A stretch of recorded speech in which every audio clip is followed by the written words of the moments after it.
Welcome to On the Point Podcast, a podcast for all things Overwatch with a heavy focus on League. We have a full team rundown tonight for you guys, as well as recent events and a little bit of discussion about lore and PTR. I am Katie, I am the casual. I'm CJ, and I'm allegedly an expert at this. In terms of this podcast and the differential, yeah, you're the expert here. I mean, yeah, I just hate taking that because I'm sure that if I say something that's wrong, everyone's going to be like, we're expert about it. I just don't want to deal with that. But we've had experts who can't pronounce players' names. We've had experts who, just because you're an expert doesn't mean you have to be 100% right all the time. It's true. That's stupid. It's true. So, yeah, big thing for today is we're going to be talking about the rosters for the league and kind of figuring out where they land on an A to F grading scale. I've kind of gone through and figured out my placements for pretty much all but one of these teams. And I'm doing this on the fly because my day job leaves me no time. Hi, guys. Yes. That's why it's been a month and a half, 2 months.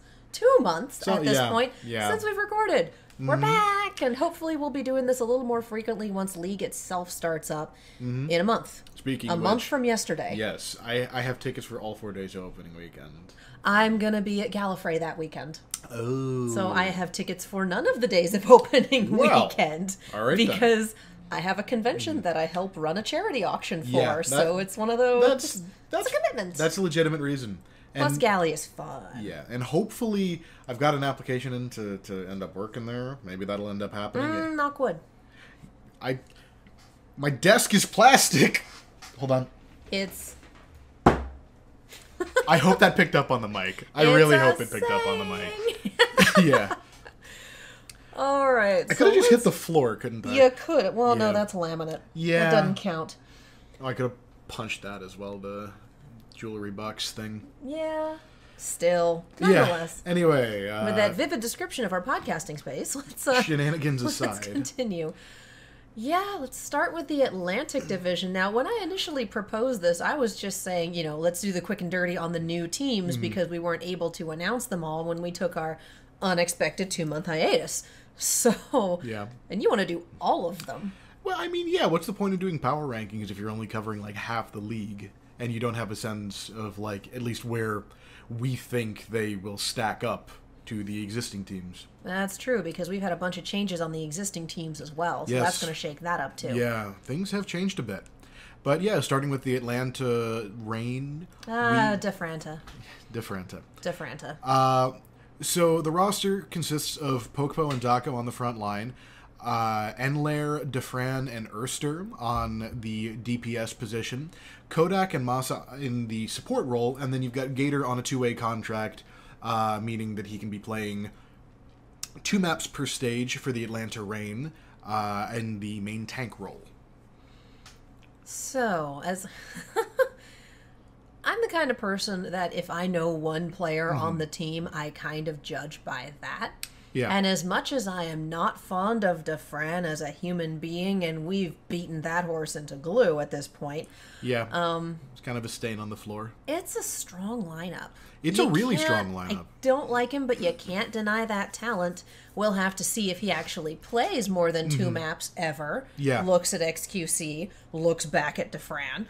But and I know XQC played more than 2 maps, but I'm exaggerating. Come on. He spent more time on the bench than he did playing. Yes. So we'll have to see if that shakes out in a similar fashion. I would not be surprised if it did, given that Defran's behavior does not seem to have changed all that much. Well, he seems more upbeat and less toxic post his little semi-retirement that he was talked out of. His attitude seems to be better, but that's based on my limited, checking in for the sake of, knowing what the fuck I'm talking about. Yeah. I would need to see more. The most recent news I saw of him was in conjunction with the whole Ellie controversy, and that's going to be later on in the podcast. We'll get into that. But he definitely... my day started with, God damn it, Defran is making it worse, and ended with, God damn it, Defran was right. Well, so that's the latest I saw. It turns out he wasn't the only one who had that thought. Apparently some people actually had... Well, we'll get into that down the line. But yeah, Defran, Enlair, Erster, they're all really solid DPS. They brought in Pokpo and Dako and sort of imported one of the best tank lines from Korea. Kodak can pop off on Zenyatta. Moss is an insane Lucio. Like, there's not really a weakness on this roster, and then you've got Gator when you bring him in. Like, you might kind of be breaking that synergy between Pokpo and Dako by bringing in, Gator for whatever games you're going to. But it doesn't change the fact that he's a good in-game leader who's got sort of a high game IQ despite having a reputation for a little bit of toxicity. And I mean, at this point, it's Atlanta. You've already got Defran. You're not going to get worse. But my point is, you've got a very well-rounded roster where everyone there is capable of popping off. In a lot of cases, I don't know if I would say that they're the best in their role or even like top 5, but they're capable of getting there as they develop. Yeah. And we have almost 24 teams at this point? Yeah. Not everyone can have a top 5 whatever. It just numerically doesn't shake out that way. Yeah. So, you do the best you can with what you have. They've got some pretty good ones, and we will see how they work together as a team. That's the big one, because you have 2 native Korean speakers, and the rest of them are 3 native Korean speakers, I should say, because Erster. And all the rest of them speak English, but, you've still got to develop synergy. A lot of teams in both the expansions and the original, 12 rosters, they imported lineups to form the core of their team. Atlanta hasn't done that. Yeah. And it could, it could work out very well for them because they've built this super roster, or it could hurt them because they're behind in terms of building that team synergy.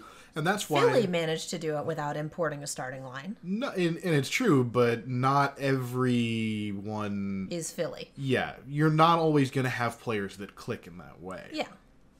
And that's why Atlanta, provisionally, I have them at a B. Same. Because kind of what I'm thinking. Yeah, it's a powerful roster. We don't know if it will click in the way that they need it to, but provisionally I'm giving it a B, just because, a lot of them haven't been tested on this stage. We don't know how it'll come together. But they absolutely have an upside. Firing on all cylinders, I think this roster conceivably could go toe-to-toe with anyone. We'll see, because that's a hell of a claim given some of the performances we've seen from NYXL, from Philly, from Boston, from the Valiant. And again, that's me saying if they gel and are able to play with each other to the fullest extent of the ability that we know they have. Yeah. And speaking of Boston, we got Boston. On the front line, they have Gamsu, Axiom, and Fusions on a 2-way contract, all of whom are main tank players. You've got Note on the off-tank. On DPS, you've got Blase and Color Hex. And on support, you have Aim God, Kalex, and Alemao. And yay, I get my wish. One of the guys from Team Brazil gets brought in. And honestly, Alemao, I remember watching their games and being really impressed with him. So I'm very happy to see that. And we've got a good mix of old and new here. Honestly, I don't know that the mix is that good. Because here's the thing. They've lost pretty much all of their original DPS firepower. Did they let them go, or did they lose them to other teams? The answer is yes. Refresh my memory. Oh. The answer is yes. Depends on... depends on who exactly we're talking about. Mistakes left. Dreamcasper, less said about him, the better. Striker is on Shock now. Oh. Shock Shock gave away one of their solid DPS players. Yeah. So. Well, they're not hurting for them. No. And we'll deal with that when we get there. So what are we thinking in terms of just thinking sea level? They're floating? Honestly, yeah, and I don't want to underestimate this roster considering how well the initial one did when people... They weren't even in the F2. They were in, the XD tier in a lot of people's minds at the start of the inaugural season, and they ended up proving that wrong. We'll see how it happens, but right now they've got 2 DPS who haven't played at the Overwatch League stage before, and who have by no means looked bad in their contenders' performances, but will... see how they live up to that. They have Note on off tank, who's very good, but I feel like if it transitions to a tank-heavy meta, they might kind of suffer a little bit from having only one guy who's really known for their off-tank play. Yeah. Axiom and Fusions are incredible Reinhardts who can sort of help make up the... basically, Gamsu looked shaky on the Reinhardt in the inaugural season, so we'll see if he's managed to shore that up. But now we might have a hole in our GOAT strategy, and GOATs is looking to be the next big or the current big meta. The nerfs are coming through, and it's just a matter of which patch they play on, really. I don't think and we're going to talk a little bit about the current PTR, but I don't think what we're seeing now, it might be in place in time for the league, but it's in PTR now, so goodness knows when it's going live, and that's not a lot of time to practice before the league starts. Yeah, and we did see some interesting strategies, and I want to talk about this next week, like in the Contenders finals, because pretty much all the Contender seasons are wrapping up right now. Like, I think half of them have already finished. Well, and I think at some point, maybe after we talk about teams, we need to fit in a little bit of discussion about meta in terms of current meta, in terms of new characters, in terms of patches and nerfs and buffs, and a lot has happened since our last... Since the World Cup, I guess. It's true, but yes, Boston Uprising, I've got them at a C, maybe C+. Yeah. C level, they're floating. Up next is the Florida Mayhem. Roster entirely different. The one that I was calling the Red Wedding before Shanghai came along and went, wait a minute, guys. Yes. The Florida Mayhem pretty much jettisoned everyone in their roster except for Awesome Guy, Tvik, and Saya Player. Why would you get rid of Saya Player? Why would you get rid of Logix? Because you have Saya Player. Yeah, but Logix is a better Tracer. And, like... How strong is Tracer in this current meta, though, especially since we're leaning into GOATs? Which is such a weird thing to say. I still... We're leaning into GOATs. I still don't like the decision to get rid of him, and he looked like an absolute boss in Contenders NA, and was just destroying people left, right, and center, and he clearly deserves to be in Overwatch League, just on his skill level. Yeah. Anyway, I wonder if he didn't click with some of the players they chose to keep. I don't know. Not in terms of getting along, but in terms of gameplay style, shot calling, etc. Who knows? I think the management subscribe to the idea of roster troubles import Koreans. It's a nice day for a red wedding. So the roster. SNT, which is the new name for Awesome Guy. Sure. Yeah, why not? Swan, who I think was NRG Esports main tank in Contenders NA. Zephyr, formerly of the Seoul Dynasty, and I think before that he played for Cloud9 before they jettisoned their roster and started buying teams left, right, and center and ended up with the London Spitfire. I mean... I kid you not. They had their original NA team, then they bought an EU team called Laser Kittens. They bought that roster. Then they bought Kongdu Panthera, which is where we get like Fisher and a whole bunch of other well-known players. And then they bought out the GC Busan roster after GC Busan beat Kongdu Panthera in Apex Season 4. And that's how we end up with the London Spitfire. That's how they all became the Brady Bunch. Swan, Zephyr, Tvik, Saya Player, and Apply on DPS. Apply being on a two-way contract from their academy team. And then on support, Hagapun and Chris. I'm not sure what to make of this. Yeah, honestly, I feel like once again the Florida Mayhem is going to struggle on the front line because Awesome Guy definitely looked better than Swoosh on the main tank, but he wasn't the game changer I think they wanted him to be. And Swan is pretty damn solid. Like, he looked good. He was one of the better tanks in Contenders NA. But he's going to be up against some of the stiffest competition in the world now, and we don't know how he's going to hold up. I mean, we mentioned Fissure. Yeah. But the other thing you've got to think about is Zephyr on the off tank. Zephyr pretty much every team he's ever been on has said the same thing about him.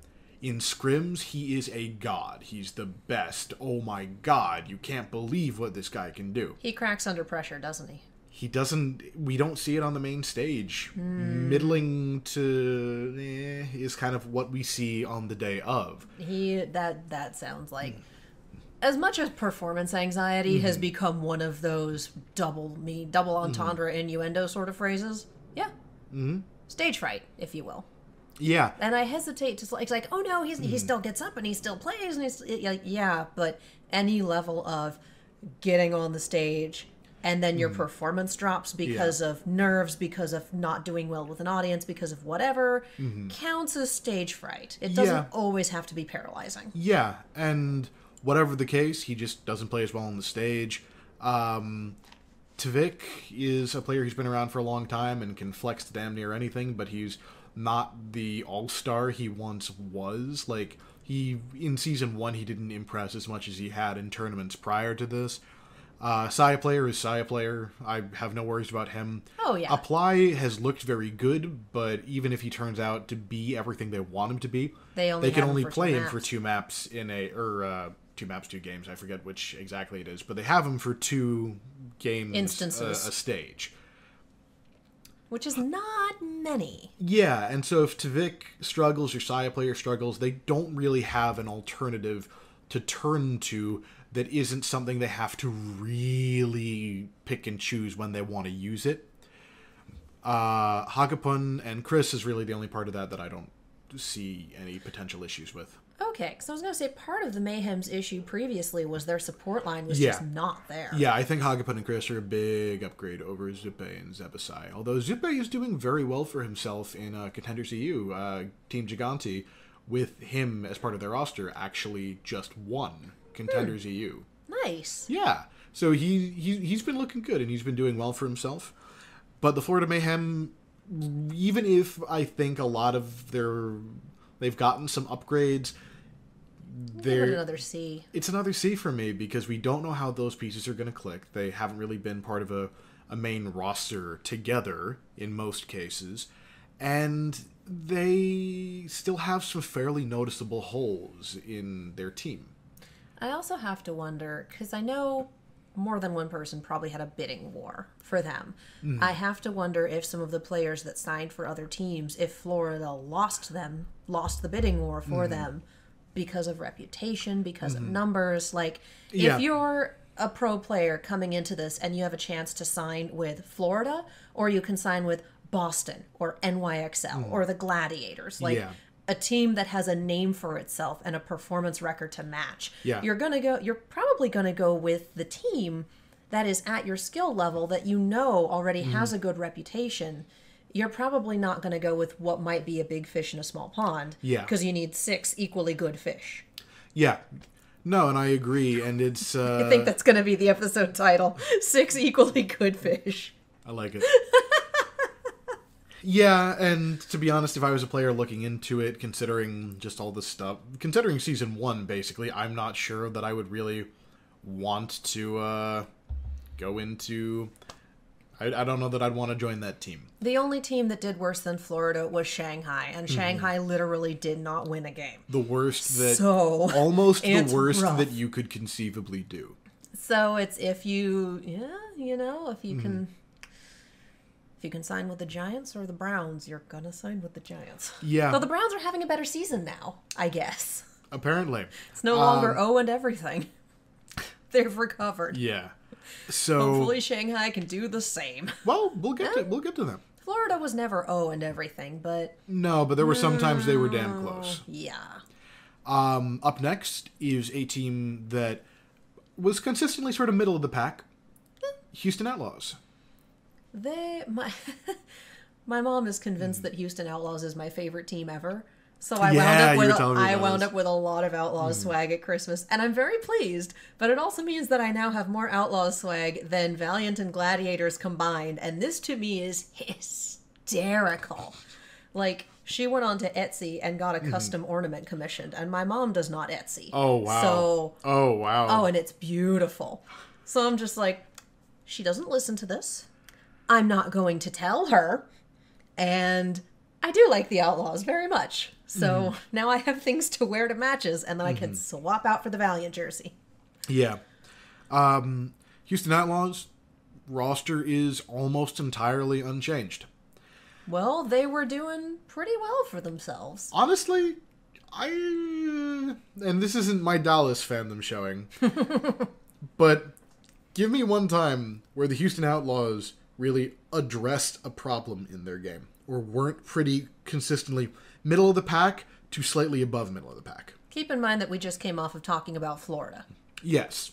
There's some comparison I'm not there. saying that they are bad. I am saying that They could be better. they could be a lot better, and the off-season was a big chance to sort of address some of the issues that they have. So, their roster is Muma on main tank. Then off tank, you've got Cool Matt and Spree. On DPS, you've got Linkser, Arhan, Jake, and new addition Dante. And on support, you have Boink, Banny, and Raucus. Almost exactly the same team, just with Dante added. That's the only change. I know Jake said that he wants to play for a while longer, but he's actually a very good shoutcaster. Oh yeah, no, he was doing. Was it World Cup that he was doing? He did a couple things. He did a good bit of World Cup, yeah. He and the guy they had him paired with, who's ZP. Thank you. I was going to say I can never remember his name. They were fantastic. Oh, ZP They was... were, I think, better than some of the people we have doing full-on League. Yeah, and ZP is one of those people who, when they announced all the casting, teams for League, I'm like, well, where the hell is ZP? Because ZP had been doing tournaments for a very long time, had been, a big part of the community, and is one of the recognizable, voices of Overwatch if you were watching the pre-Overwatch League, tournament circuit. Is he doing contenders? Yes. Okay. He's doing contenders with, actually, a Vast now. Okay. But yeah, I'm not surprised that Jake is back playing, but if/when he retires, he definitely has a career in casting because he good. Definitely. He cleans up nice, he casts extremely well. And that was a great pair. They were the most fun to watch. Yes. No, and the chemistry is great between them. Oh, yeah. So for the Outlaws... Nothing to do with any of this, yeah. but... For the Outlaws, they made no changes to their support line, which was considered to be one of the rockier parts of their team. I don't think this is a huge problem, just because the meta is shifting away from, Mercy requisite. Yeah, from, Mercy Zen being, super necessary. Yeah. Again, we're looking at a goats heavy meta. Yeah. It's turning away from that, and again, it depends where we are at league time. I don't think we're going to see goats being as dominant. And even in Contenders Finals, we saw a lot more varied compositions. Yeah. But Raucus, much better Ana than he was a Zen, and this kind of frees him up. They can kind of bring Boink back into the rotation. They're Lucio specialists now that Lucio is a thing again. Thank goodness. Muma's a great main tank. Yeah. Cool Matt's good, even if his hero pool is limited, but you also have Spree to make up for it. He's been grinding Diva a ton on his stream, and we know how good he is at Zarya. Linkser, Arhan, Jake, Dante, all of these guys are great. However, the Outlaws, for whatever reason, have had a lot of difficulty bringing it together on the day of. Mm-hmm. We're back to stage fright. Yeah, kind of. Or maybe just difficulty just making things click. Because sometimes you have players who are streaky. Like an example of this, I think Linkser, as much as I love him to death, when he's on Widowmaker, everyone's getting bodied. When he's not, he's kind of a non-factor. Yeah. And one reason or another, just the machine never really seemed to be firing on all cylinders when they were when they're playing.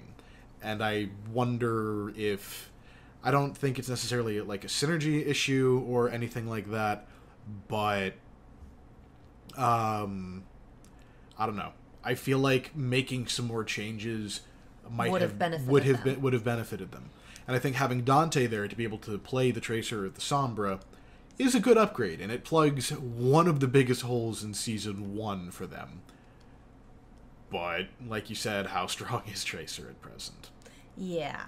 And I think your Sombra is going to get a lot more play. Again, I know Goats is kind of on its way out, but we were talking about our anti-Goats being Chupacabra. Yeah. And I can still see that. No, and I think Sombra's useful for that. All right, we need to pick it up a little bit. Yeah. We have so many more teams to go through, and it is late. London Spit. Well, how long have we been recording? Oh my god. Yeah. Yep. Longer than I thought.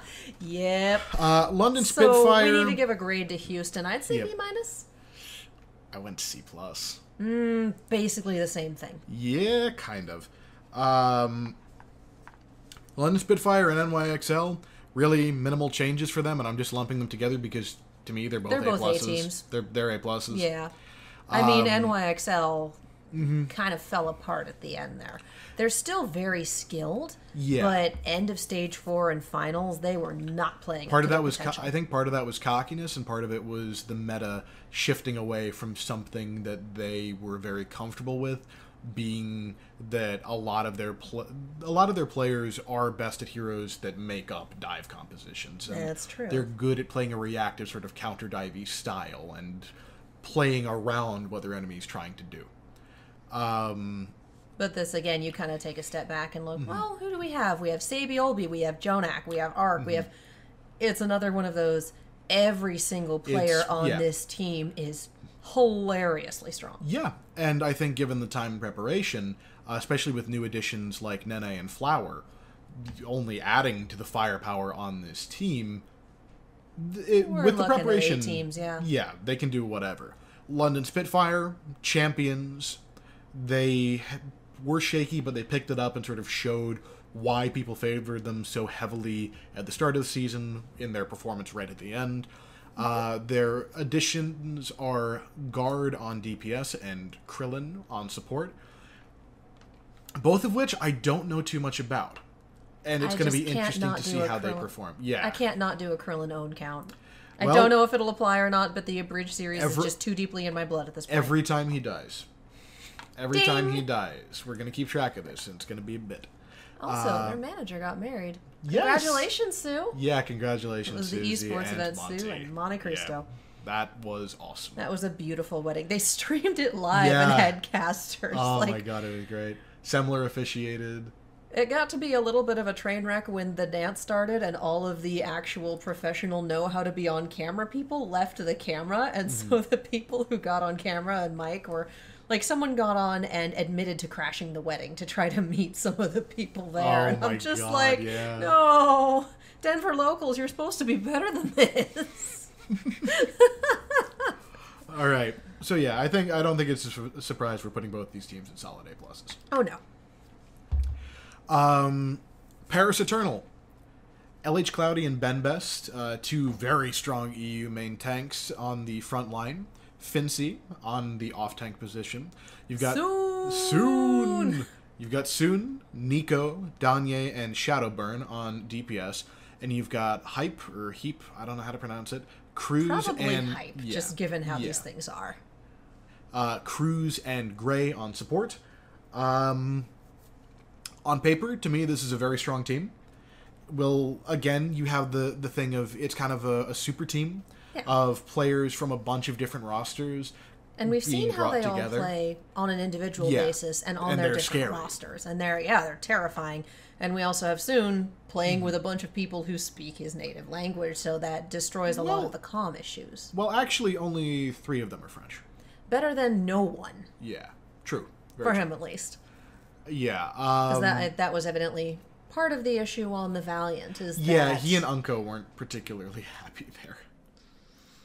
Comms issues, when you're relying that heavily on comms, then... Yep, that's a problem. I think there's going to be some French, but also a lot of English, just because I think they all speak in some... True. I think it's the most common language. Front line, main tanks, badass with LH Cloudy and Ben Best. Fincy is very good, but I don't know if I would put him at that top tier, so maybe off-tank is going to be kind of a shaky spot for them. However, Nico, aside from being a really good Genji, can also play a pretty solid diva. Like, he was Rogue's diva when they needed it more often than not.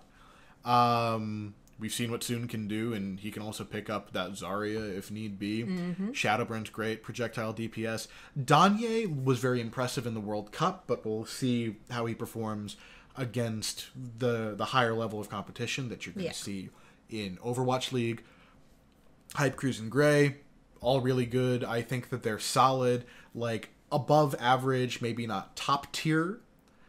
Cruz, I would put in the upper echelon for EU talent on support, I think, actually. So I'd put Paris at probably A-, only because we haven't seen how they perform together. Yeah, I have them at a B for that reason. We haven't seen them come together. I think off-tank could be an issue for them, and we'll see how off-tank could be an issue, and there's a couple, individuals there that I'm not sure how they're going to do. But we'll see. And we'll see. They have the potential to have a very big upside, but there's a lot of ifs about that. Yeah. Philadelphia Fusion, again, roster with very few changes, and considering they came, they were... pretty damn close, and did pretty well for themselves. Yeah, up until that last, set with London. Yeah, but I mean, we rated London as an A+ team, so kind of hard to... On main tank, they have Sado and Fraggy. On off tank, they've got Poco. On DPS, they've got Carpe, EQO, and Snillo. Snillo is now on a 2-way contract. He is playing mostly for Fusion Academy, or Fusion University. Yeah. Excuse me. Now 3-time winners of Contenders NA. They are literally the only team to win it since the advent of the Overwatch League. And on support, they have Neptuno Boombox, who I forgot on the document. I was going to say, do they only have one support here? No, I know we have Murder Mercy up in here, but still. He's there, I'm just an idiot. You're not an idiot, you forgot one name out of several hundred. And then they also have on a 2-way contract, Elk, also from Fusion University. Okay. It'll be interesting to see how these 2-ways work out, because this is the most 2-ways that we've seen on a team. Yes. And again, talk about your awkward sentences. But given how well they did last year, I'd put them B+. I have them at a B, and here's why. Frontline has been a little bit shaky. I love Fraggy to death. I've got pictures with him at Overwatch League. I have a Philly jersey pretty much because I am a huge Fraggy fan. Boy can get over-aggressive and can be made to pay for it. Sado, people were expecting a massive upgrade, and I do think he has been solid for the team. He just hasn't been the game changer, much like kind of Awesome Guy, where it was, I think a step up in a lot of ways, but it wasn't the just galaxy brain activate thing people were expecting it to be. So, and I think some, main tanks kind of outclass them, and I would love to see them step it up and all that, because I want my boy Fraggy to play and be stomping on people as the most aggro Ryan on the planet. But we will see. Especially with all these new teams around. Yeah. Neptuno and Boombox, very solid supports. Again, I don't know if I'd call them the best of the best, but they're damn good at what they do. We're going to see Neptuno on Lucio a lot more. We're going to see Boombox on the Ana a lot more, provided it's kind of transitioned away from GOATs by the time they start playing. So you're kind of taking them away from the heroes that they were really known for. And so that's an adaptation factor. I think bringing Snillo on the 2-way after having him with Fusion University is a good thing for him. He's gotten a lot of time to really develop and improve as a player, from kind of someone who is just a Tracer player to someone more well-rounded, and I think it's helped him a lot to develop from what I've seen. And Elk is a badass. I'm very happy to see him here, and I think, come Season 3, we'll be seeing a lot more of him. All right. But I have Philadelphia Fusion at a B. However, I'm going to qualify this. I don't think there's a team with a bigger clutch factor. When it matters, these guys, pop off. Especially, Carpe. There are those times where they'll be... Carpe's terrifying. Yeah, Carpe has those times where he just decides, you know what, I'm not going to miss shots right now. And then suddenly everything is dead. When the chips are down, Fusion, like, finds another gear. Mm-hmm. So you almost have to give them a separate rating for those times. It's like way back in Stage 1 Valiant. It was which Valiant is going to show up today, the good one or the stunningly mediocre one, and you had two different teams. Yeah. That's kind of what we're working at with Fusion here. Like, all right, we've got Fusion, and then we've got Nuclear Explosion. Yeah, and I think their baseline is maybe higher than that, like, when you were... Valiant B-Team. Than Valiant, you know, back and forth. Yeah. But yeah, it's a good roster. There could have been some upgrades made, but we shall see how it goes. Toronto Defiant. Kenyatta. Yeah, Kenyatta. Sorry, that threw me for a second. I've watched too much Red vs. Blue not to call it Kenyatta when I'm joking. You know, fair. One of our new teams. Toronto Defiant. They have Yakpung on main tank, who's actually been around for a very long time in the Korean scene. You have Envy, who is with the Valiant and Immortals before that for a good long while, before they kind of traded him up for space and released him. They have on DPS Asher, Ivy, and Stellar, all very solid. And on support, they have Neko, Aid, and Roki. The fact that you have someone named Aid on support makes me real happy. Yeah, I know. I like it. There was a support in Korean Contenders Trials who played Zenyatta, and his name was Fix Me. I really enjoyed that. Yes, I would just love to see, and I know there's a player out there called Salt. I've seen them before. Yeah. But I would love to just see Salty on support. Yeah. Or something like that, because Salty support main.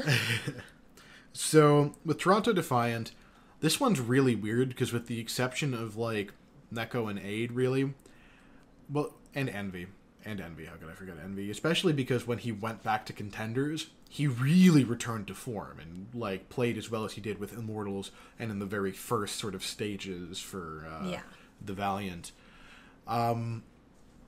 But a lot of these guys are not people that I would pick if I was building a team. A lot of them are people that I would have as a sub if I was building a roster. Most of them I wouldn't have as my starters. So these are our plucky underdog team then. Yeah. These are the ones that you hope are going to be the one with the Disney sports movie made about them, where they pull it out and they come together as a team, and I would imagine that that's what you're hoping. And then you name your team Defiant. Like, we're best case scenario, Disney sports movie. Yeah, and I have them at a D+. Yeah, because they seem like it. They seem woefully behind in terms of firepower. However, the head coach and the guy who built this team is Bishop, who, at the start of Overwatch League Season 1, I had some issues with, because he was a coach initially for Cloud9 NA, and made some very odd decisions about who's playing what role and weird sort of experimentation that didn't really pay off, and if you looked at it for more than a couple seconds, you'd be like, why would that work? However, he also was a big part of the of London Spitfire before he left the team due to, I believe, his mother had cancer. And when he left, they suffered. They went into a skid and went very uneven in terms of their performance, and it took them a while to sort of get that consistency back. So Bishop might see something that I don't. Possibly. Again, we've narrowed down our Disney movies. This might be Mighty Ducks. Washington Justice. Very similar place to me. Really? Yeah. Janus, awesome on main tank. Sansam, pretty solid off tank. Stratus, Otto, and Corey, pretty damn good. All Contenders players worth watching, and then you've got Otto, who is one of the bright spots on the ailing roster of the Shanghai Dragons. Fozix, who was a long-time mainstay of Envision, that's the one. And you've got Guido from the Seoul Dynasty, who was initially a DPS player for them, and then became a support. And you've got Hyunu also on support. Again, this is a team. This is a team. This is a team. Jonas, Otto, and, Stratus and Corey on their good days are all starter quality. I think Phosix is too. Sansam, Guido, and Hyunu, I have more reservations about, because Guido never really impressed me as a support player. He was there, he did his job competently, but he never really stood out. He never popped off or made a big save. And if we wind up with an A-Link support line, we wind up with the Florida Mayhem all over again. Yep, and Dragons too. But and of course I don't... I think it's going to be real hard for any one team to beat the Dragons all over again. Yeah. I think everyone has learned from watching. Yeah, but again, I think that they've got more starter quality players than the Toronto Defiant does.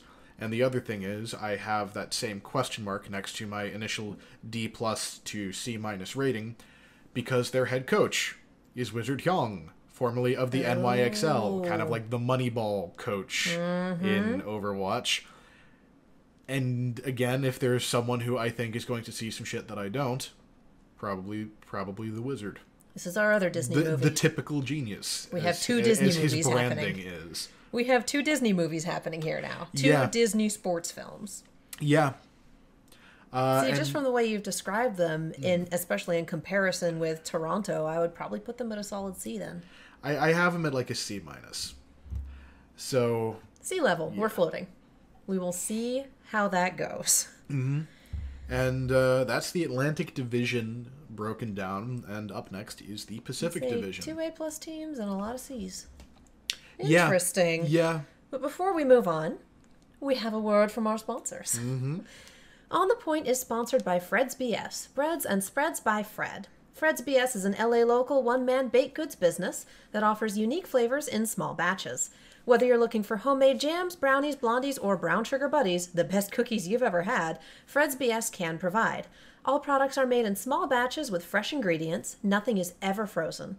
Fred provides a plethora of flavors that can't be found in stores, like the aforementioned brown sugar buddies or his strawberry peach paradise sunrise jam. I like putting the jam on the brown sugar buddies, personally, because it's amazing. Yes. It's amazing.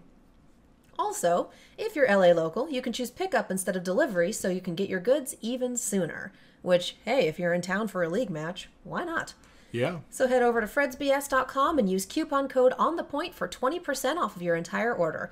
That's fredsbs.com and coupon code ONTHEPOINT. Fred's BS. Treat yourself, because you deserve it. Treat yourself. Treat yourself. He's doing sampler boxes now. Oh, that's dangerous. Yeah, he's doing them in different sizes. You can get many cookies. You can get few cookies. They come with brownies. They come with jam. It's a good time. Mm-hmm. Alrighty. Okay. So, the teams that I am more familiar with on the whole. You say that, but first up is Chengdu Hunters. That's why I said on the whole. Good that you qualified that. Because, again, a lot of these players I've been in this long enough to know I need to qualify everything. a lot of players that I know and a lot of players that I don't. On main tank, they have Ameng. On off tank, they have Late Young and Elsa. On DPS, they have Yang Xiaolong, Bacon Jack, and Jinmo. And on support, they have Eviltal, Kaio, and Gary. I have to say that I love that we have Elsa, Yang Xiaolong, and Eviltal. Yes. Like, can we have a nerdier team? Yeah, it's true. It's true. And I mean, Elsa could have been from anything, but Eviltal and Yang Xiaolong. Well, Yang Xiaolong is also, I think, dragon, I believe. Little light dragon. Yeah. Is I think the exact translation of it. Yeah. I think, and I'm pretty sure there's a mythological component to it, which is where Ruby got the name. Because I know that's where Ruby's also been around for 6 years, and that's long enough for someone to go, I am naming myself after the Punchy Girl. You know, that's legit. That's absolutely what I'm reading that as. Yeah. So, again, a lot of players that I know about. Late Young, Yang Xiaolong, they were part of Miraculous Youngster, the team that really, pretty much that was the best Chinese team for a very long time until they sort of disbanded due to their org running out of money. That's a problem. Yeah. And they're very good at what they do. Yang Xiaolong, I think, has been somewhat active. Late Young and Elsa have looked pretty good in what I've seen of them lately. Bacon Jack, Which is another great name. Yeah, he was a player that was in the Oceanic scene for a while and was one of the better DPS players there. However, he hasn't played competitively in a bit of a spell. Jinmo, Kaio, and Gary, I don't really know anything about them.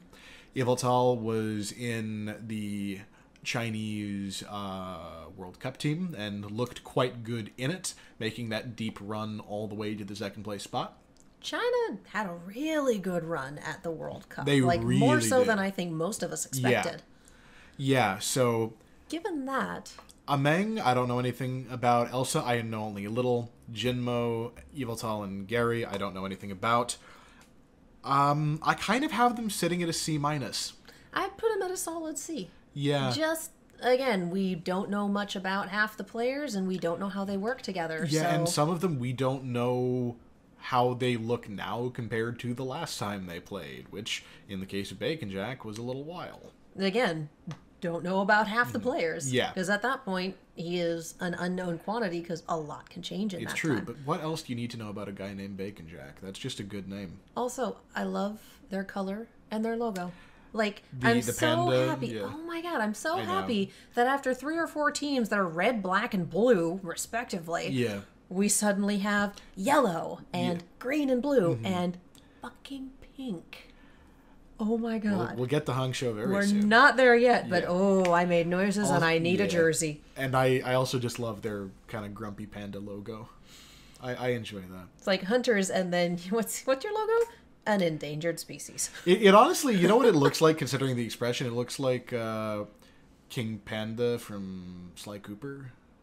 See, I was thinking more in terms of, oh my god, what's the really insane fighting game? Oh, Tekken? Tekken. Yeah, the panda's a thing. Mm-hmm. That's kind of what I had in mind. So, yeah, I'd put them in a solid C. I'd put them there as well. Now we got the Dallas Fuel. We got your fave. My boys. Okay, on main tank, they have OG, certified badass. No, he is. He's insane. Yeah. Like, if you watch his stream, the dude is an animal. But we're looking at not many changes here. Not too many. And honestly, I think that they had they had a good foundation that they just needed to shore up once they sort of had the structure to take advantage of the talent the team has. Yeah. On off tank, you have Mickey and RCK. On DPS, you have Taimu, RCK being formerly from Team Gigante. Mm-hmm. Taimu, AKM, Effect, and new addition from Fusion University, Zachary on DPS. He played for... Who did he play with in World Cup? Was he... Team USA. Team USA? Yes. Yeah. As I remember, he had a terrifying wrecking ball. He's a very good DPS player, and the World Cup wasn't the best showing for him, but everyone on that team seemed to be struggling in that fateful game against the UK. Yeah, it was a problem. And on support, you have Harry Hook, Closer, and Unko. A little bit of my fandom showing, but I think that they've got a really solid team here. Yeah. With RCK, they have a rock solid off tank to go with OG, who I think is really underrated. I think he's one of the top 5 main tanks in the league, just in terms of raw ability. Mickey was kind of a weakness for the team because as much as I love him, he still dives in like D.Va has 200 armor. Nope. And that over-aggression got punished a lot.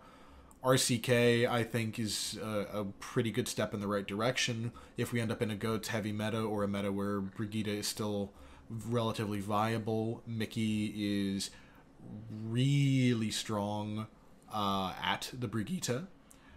So they have someone to do that. They have a really good starting off tank. With Taimu and AKM, they've got really good hit scan, even though Taimu's a bit streaky. AKM's a little more consistent within his wheelhouse. Effect being back is a huge deal, and if he's firing on all cylinders, he's one of the best by far, and now that he's coming into a team that can play together and support and enable him, that's huge. Zachary... Remind me which team he came from? Effect? You said he was coming into a team that can support him. Well, he was from the Dallas Fuel originally. Okay. He was part of Envious when they brought him in. I'm just saying that Dallas Fuel was... The architecture is better now. Yeah, I'm saying that now that he's coming back into a team that is organized, that is ready to Okay. fight, and it doesn't just rely on him trying to carry against 6 of the best players in the world. I got thrown by yeah. phrasing. Yeah. All right. Zachary, really good DPS that has a pretty high game IQ that I think brings a lot to the table. Harry Hook, going to be able to go back to his signature Lucio. Unko can pop off on the Zenyatta or the Ana. Closer is one of those people that I'm not quite sure how he fits in, despite him being very good. I just have to wonder if he gets coffee. No, I'm coffee sure is for closers. they wouldn't they wouldn't bring in someone that good if they didn't have a plan for him or a way to include him, I think. Now, really, to me, the big issue with this lineup as I see it, Zachary is known for, like, Tracer, Sombra, McCree. He has flexed onto the Junkrat, onto the Mei, onto the Doomfist, but most of the flexing was done with his, in Fusion University, was done by his DPS partner, Who Are You? So effectively, Dallas Fuel has 4 hit scan mains. That's a thing.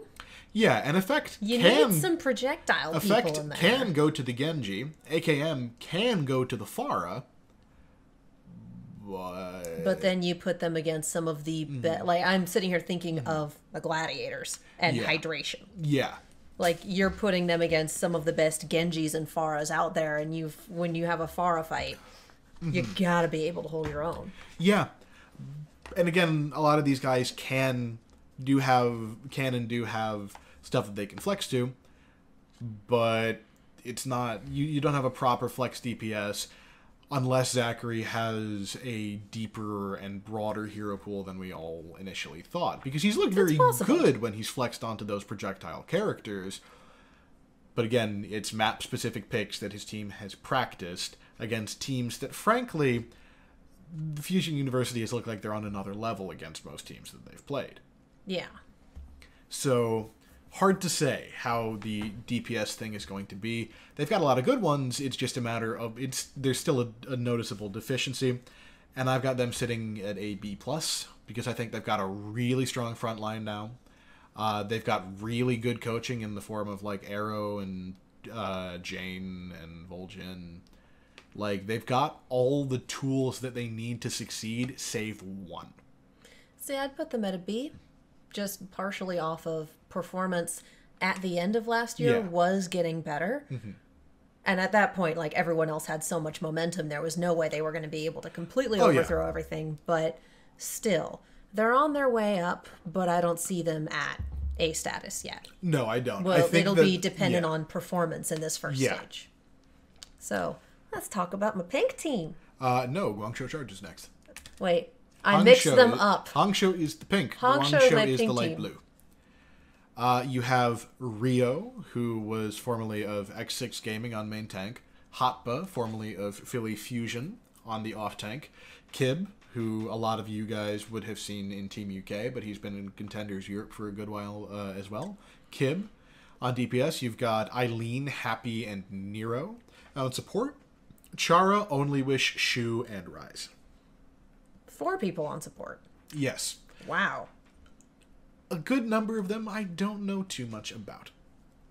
So this is another mystery team. Well, no. I know enough about Nero, pretty solid. Happy, I don't know as much about.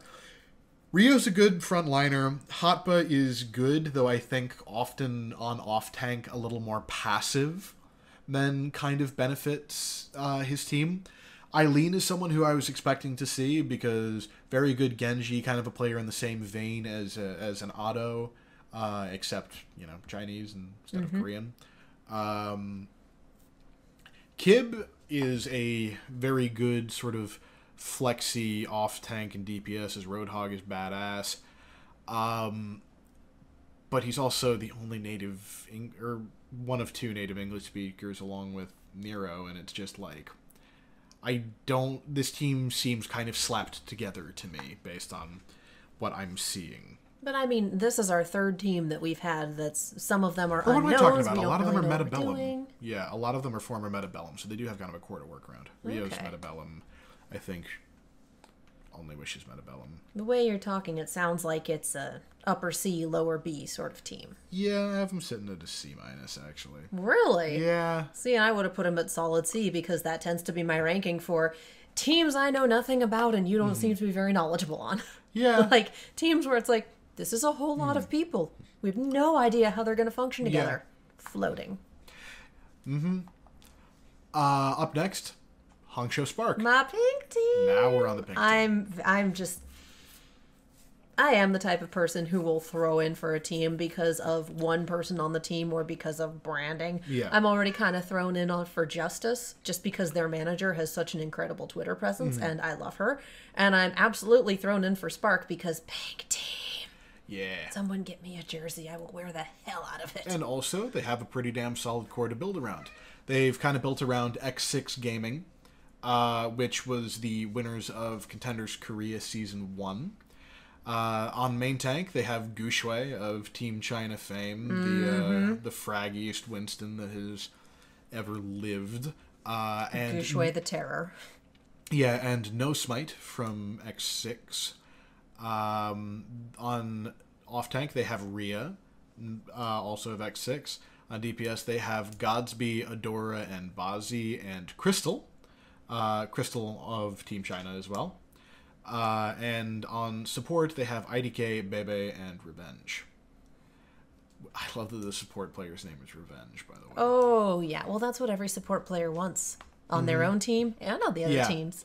And this is a team that I don't have a tremendous amount to say about, not because I don't know them, but because I think a lot of them are just solid but not standout in their role. And then you have, like, Gu Shui and... Who is Gu Shui? Yeah, who is Gu Shui.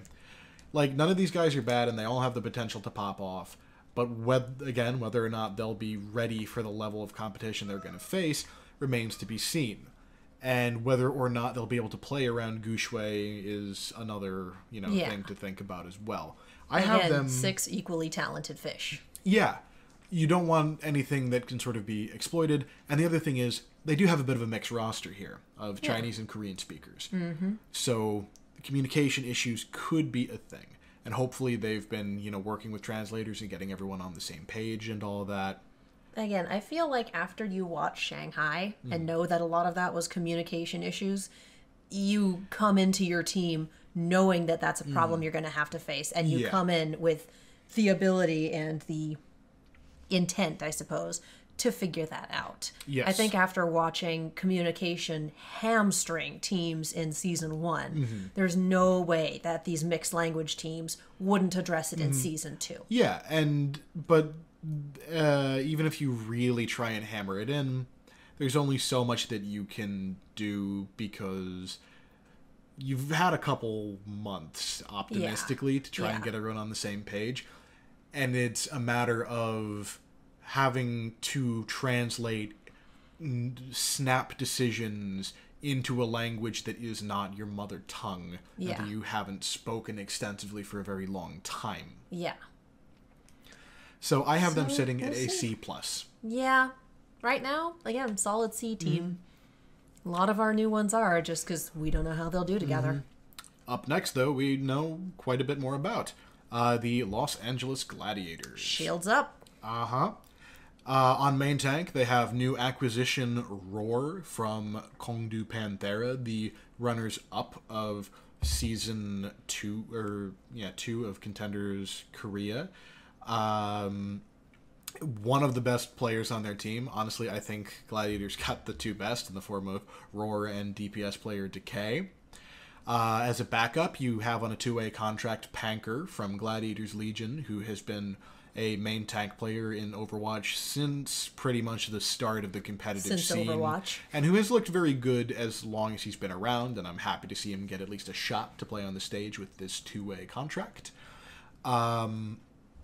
Void and Bishu on off-tank, again, badasses.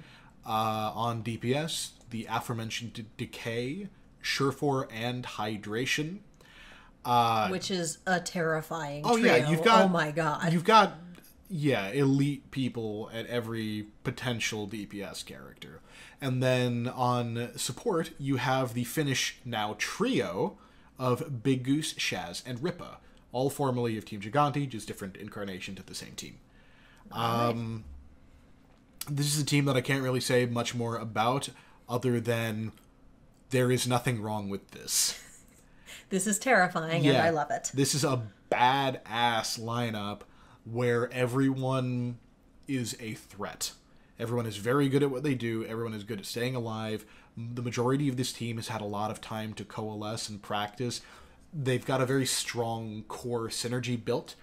And now that they've got a main tank who is, they lost Fisher. And I feel like the loss of Fisher is going it's a keen loss. Because he is one of the best in the he's league. an amazing in-game leader as well. Yeah. And so you could see a little bit more shakiness when it was iRemix. Yeah, iRemix instead of Fisher. And Roar, I think, has the skill to be in that place, but we'll see how the team what sort of in-game structure they have and who's taking charge, and it's really just a matter of, can they fire on all cylinders the way that they have in the past? Because if they can, this is a solid A for me. I'd put it as an A as well. Again, we have a bunch of very, very solid players, and then they've shored up what they were missing. Yeah, the only real reason I wouldn't have it at the A+ is because they have a new guy in the key role of main tank, where you're going to be calling fights and engagements. And we have to see how they function. Up next, we have your boys. Hey, Wings out! On main tank, they have returning Fate and new addition Kuki, formerly of the Soul Dynasty. And that's really the only change in their roster. They still have space on off tank. Spice! They have worst Tim Curry impersonations. Your worst Tim Curry impersonation. On DPS, they have KSF, Bunny, and Agilities. On the support, they have Kariv, Kusta, and Izayaki. Now, Izayaki, they didn't really start playing as much until after, I want to say, Soon left. Well, he was... Soon only left after the inaugural season. Yeah, but they've had exhibition matches. And So, when they did the California Cup, they were playing Izayaki pretty solidly in their lineup. Mm-hmm. So it'll be interesting. Because Kariv can also flex onto DPS for certain heroes, and he is a scary Widowmaker. He does. You don't have a Soon level Widowmaker on this team because, again, Soon is going to be a very keenly felt loss here. Yeah, if you want to see what Grief can do on Widowmaker, by the way, look up Mighty AOD versus Rogue on Gibraltar. I think it was Apex Season 3. He pops off and murders a lot of big name players that you will be seeing in this season. And Kusta does, streams for his Twitch subscribers and does games where they bring people in. And he's brought Kariv in before, and I have a friend who played one night when Kariv was in there, and Kariv was hunting people down and telling them over the mic that he was hunting them down. He's a scary, scary man with a real cute dog. It's true. But the thing is, I feel like now they do have a bit of a deficiency at the DPS slot without Soon there. KSF has kind of struggled to... He's looked good in tournaments prior to Overwatch League, and as a streamer, hasn't really come together for the Overwatch League as of yet. Agilities, we know what he can do. We know he's a badass. Bunny's a great tracer. His Widow has looked solid, but needs some work. And we don't know if having Kariv flex onto the DPS and have Izayaki take that place, we don't know if there's an opportunity cost there. Yeah. Because we already know that Kusta and Kariv is a solid support line. Absolutely. And it's Valiant. They can't be the only team doing this, but I feel like they're one of few support shot calling as opposed to main tank. Well, Fate's still calling engagements in that, but Kusta's doing the alt tracking and some other he's definitely in-game leadership And some teams definitely do have sort of supports in the captain role, like Dallas Fuel has Harry Hook in that role. Okay. But you still need the main tank to be the guy in charge. Like, when you're taking the fight, when you're disengaging, is like stuff like that. Valiant, just because of that missing piece, I also have him sitting at a B. Yeah. I love them. I love them. I have to give them a B+ because they are my boys, and I'm biased as hell. But I'm worried about the battles for Los Angeles this coming season. Like, I feel it's like going to be they're always exciting. They're always super fun, regardless of how close they are. Especially because we're in, with an LA crowd. Yeah. Well, and they're taking Staples Center as their home arena. Yes. And one of the battles for LA late in the season is there. Yeah. Like, and that's I'm be on insane. their email me when tickets go up list, and I will be Johnny on the spot, taking the metro down, hanging out down there all day. Yeah. Like, it's going to be a thing. Oh, yeah. And but yeah, I feel like the Gladiators have really strengthened themselves this time, whereas the Valiant have had a bit of a slight downgrade in terms of their firepower. And I feel like if the Valiant had kept soon, this would be a different conversation. Like, I feel it's still an extremely like strong line. Yeah. I feel like it'd be pretty even at that point. Although I still think I would give Gladiators a bit of an edge at that one. Because Decay and Roar is a big, big addition. Had we still had Soon, I would argue that case. But we are missing one of the strongest DPS players on the team. And they're no longer on the team. He made his decision, and I hope it's a very good decision for him, but we're going to miss him. Yeah. Up next, the final California team, the San Francisco Shock. Got them all right in the row there. Yeah. Well, that's how they're lined up in the league rankings, or well, not rankings, but the divisions when they're listed. Shock has a pretty big team. That's a lot of people. They do. They are. I think they're one of the few teams with the full 12. Yeah. On main tank, they have Super and Smurf, returning Super and Smurf, which is what they got in exchange for Dante. Smurf, formerly Houston's of GGEA. academy team. Yeah, with their no longer existing academy team. Yeah, I know. They. On off tank, they have Nevix and Choi Hyobin. On DPS, and this is where the bread is buttered, Striker, Sinatra, Architect Baby Bay, and Rascal, dear fucking God. Yeah. Yeah. You have an NYXL-esque embarrassment of riches on this roll. I just remember the sign that said Baby Bay is the Bay's Bay, and just, yep, you are not wrong. Yeah. And then on support, Moth, Sleepy, and Violet, all of whom are very good. Violet was from, I believe, O2 Ardiant in Korea. He's a new addition. Yeah. So this is another team that I think has a lot of potential because Choi Hyobin is an awesome off-tank. You've got an incredible array of terrifying DPS players, a very solid support line. Really, main tank is one of the only kind of shakier spots in my mind. Super was good, but not he was good, but not great. Like, he performed admirably and was definitely an upgrade over Nomi.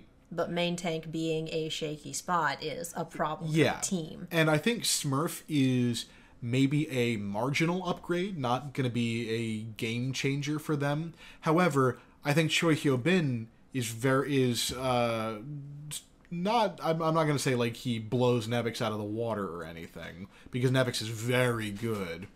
But Choi Hyobin is an upgrade, and I think the addition of Smurf, they kind of want to try and have that Korean front line and see how that works, and that could be an upgrade for them. I kind of have them, though, because I still don't think Smurf is like the elite upper tier. I have them sitting at a B+ with the A- potential. See, I had to put them at a B. But I'm discovering I also tend to lead more towards solid grades. Yeah. But that's just me. Yeah. And we'll see. But also, that DPS lineup is so scary, even though I don't know how you're going to decide one over the other with that many, like, really good players. Well, and you can't have that. was something someone said in Custa Stream. 6 DPS meta is called Call of Duty. So, Yes. You still have to balance. We're getting back to it. 6 equally talented fish. Yes. And now, Seoul Dynasty. Team that was one of the favorites to win the whole thing going into the inaugural season. Did not live up to that expectation. Downhill sloped real hard after, I want to say, stage 1. Pretty much. It was just kind of diminishing returns after that. But they've pared things down. They no longer have 5, coaches with different from different teams with different, sort of strategies. They've trimmed it down, and they've rebuilt it, and... they've also got Fissure. They now have Fissure on main tank. Which is a thing. Fissure with a backup in the form of Marvel. On off-tank, you have Zunba and Michelle. On DPS, you have Fitz, Fleta, and Munchkin. And on support, you have Jexay from Element Mystic, which is also where we get Pokpo and Dako from the Atlanta Rain. Mm-hmm. And then we have, of course, the stalwarts of Toby and Jaehong. And honestly, I think this is a team that we're going to see a much bigger upside of in this coming season, because they don't have that too many cooks spoil the broth thing going on behind the scenes. One of the biggest problems for Seoul Dynasty was the shakiness at main tank. Miro was... And now you have Fissure, and that problem is gone forever. Yeah, you've got an in-game leader who's capable of pulling off insane plays. Zunba, who I think is going to be the starter, is an incredible off-tank and looked really good when they played him, even though they played Zephyr more often than not, the humble scrim god. But so we're looking at probably another solid A team, depending on how they perform. Yeah, and Toby and Jaehong are sort of nodded more towards the heroes that they're good at, with Jexay able to pick up the Zen duties if needed. Really, the only weakness that I can see is kind of the DPS. Fitz is good but not great. Munchkin is good but not great. Fleta is great. Yeah. But the thing is, you still have 2 DPS. One really good guy who can pop off consistently, provided... Fleta really got hurt in Season 1, and I think people kind of underrate him because of it, because basically the team was relying on the Fleta deadlift. Which is not... Yeah, when you've only really got to shut down one player to shut down a team, that becomes your priority. And now that you have guys like... now that you have someone like Fissure, now that you have Zunba there to create that space for him to work, I think you're going to see a better performance out of Fleta, especially now that Jaehong can be back on a signature Ana, where he can pop off more. Toby gets to be more on a signature Lucio. Jexay can show up on the Zenyatta when he's needed or as they sort of see fit, and he's capable of popping off too. You have a larger variety of threats. You're and even moving if away from a Mercy meta, and that frees up a lot. Yeah, and while I still think they are weaker than they could be in the DPS department, they are not, in a bad way. So an A team. I have them at a B+. Just under that A margin for me. Again, like I said, one person will make it for me, and they have Fissure. Yeah. They have the potential to be there. It's a matter of seeing the pieces come together. Point. So, speaking of pieces coming together... Shanghai Dynasty. Shanghai Dragons. We've only been at this for an hour and a half. It's fine. Yeah, we're getting there.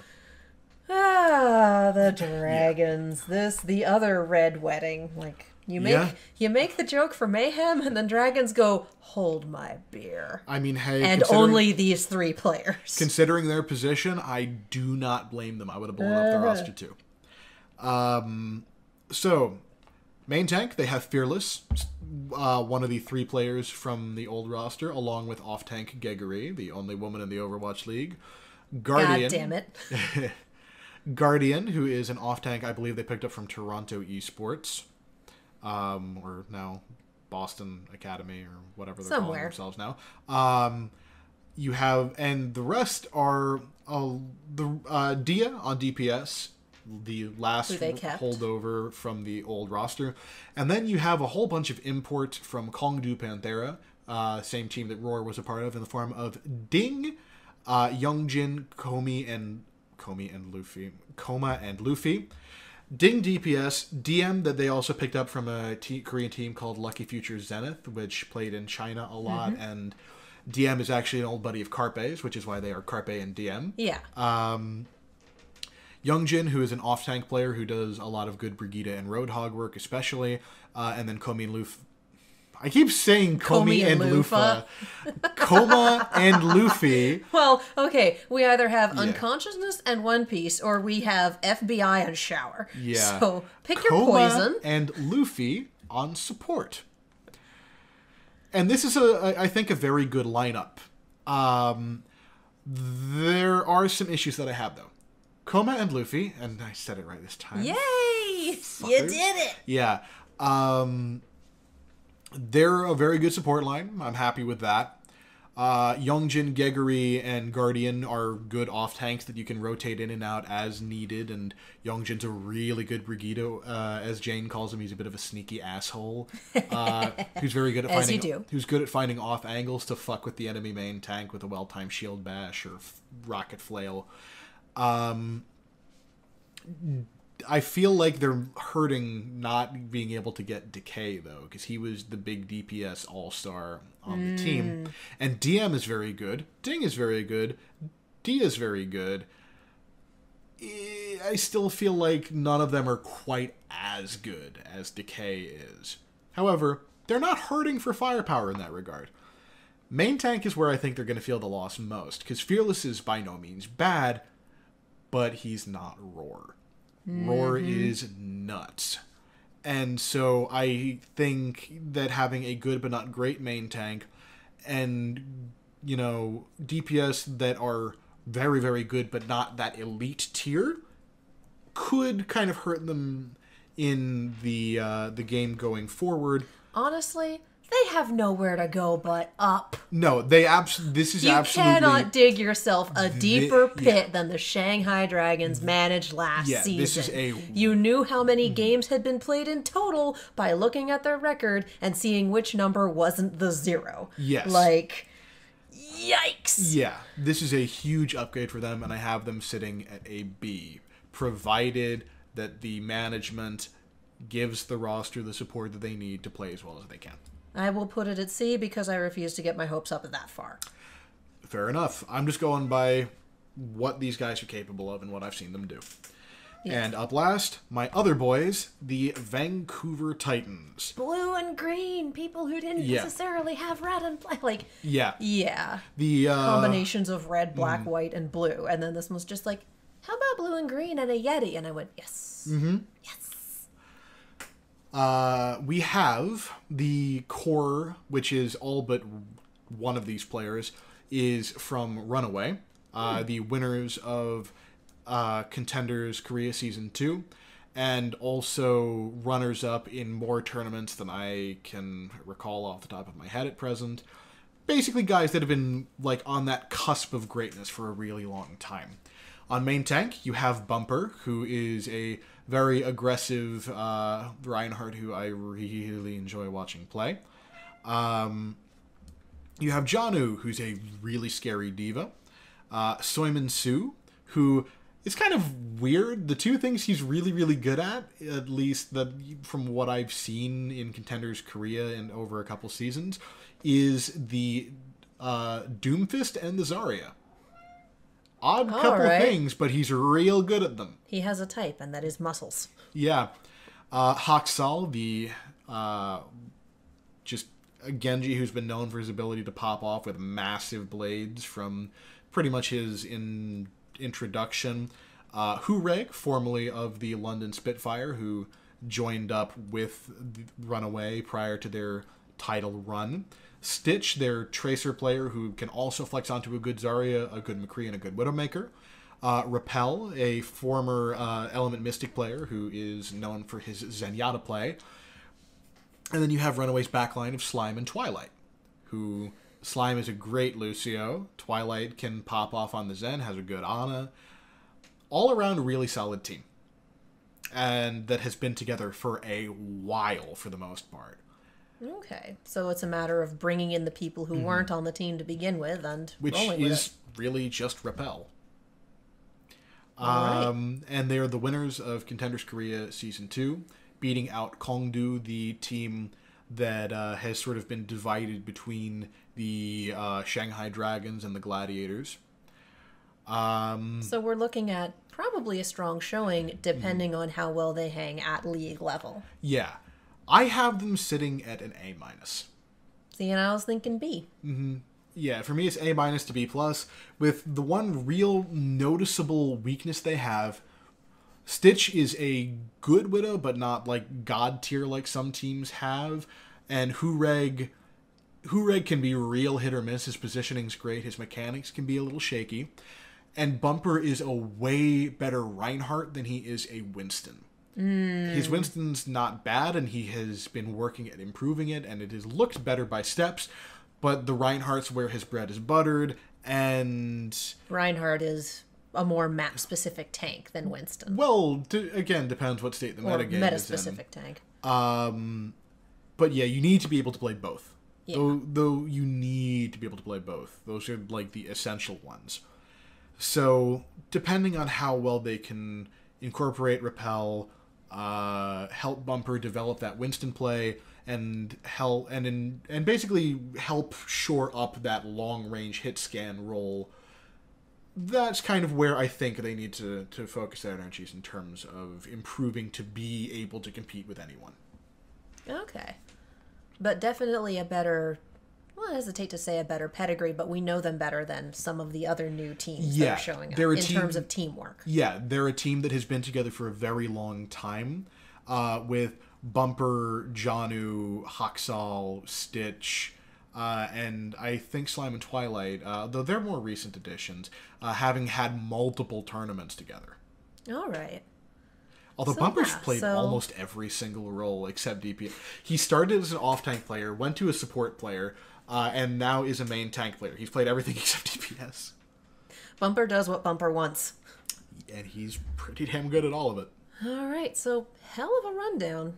I think we gave more B's and C's than A's overall, but A rank is hard to reach. We have like 1 D, and we haven't failed anyone out of the league yet. We'll have to see what happens when we redo this mid-season, or at least look at the rankings after each stage. Yeah, because last season, I would say that easily Mayhem and Dragons were our F teams. There was no way around that. Subject to change. Again, that was last season, and we have rejiggered, for lack of a better word, completely nuked and rebuilt from the ground up, both of them. Yes. So we'll see.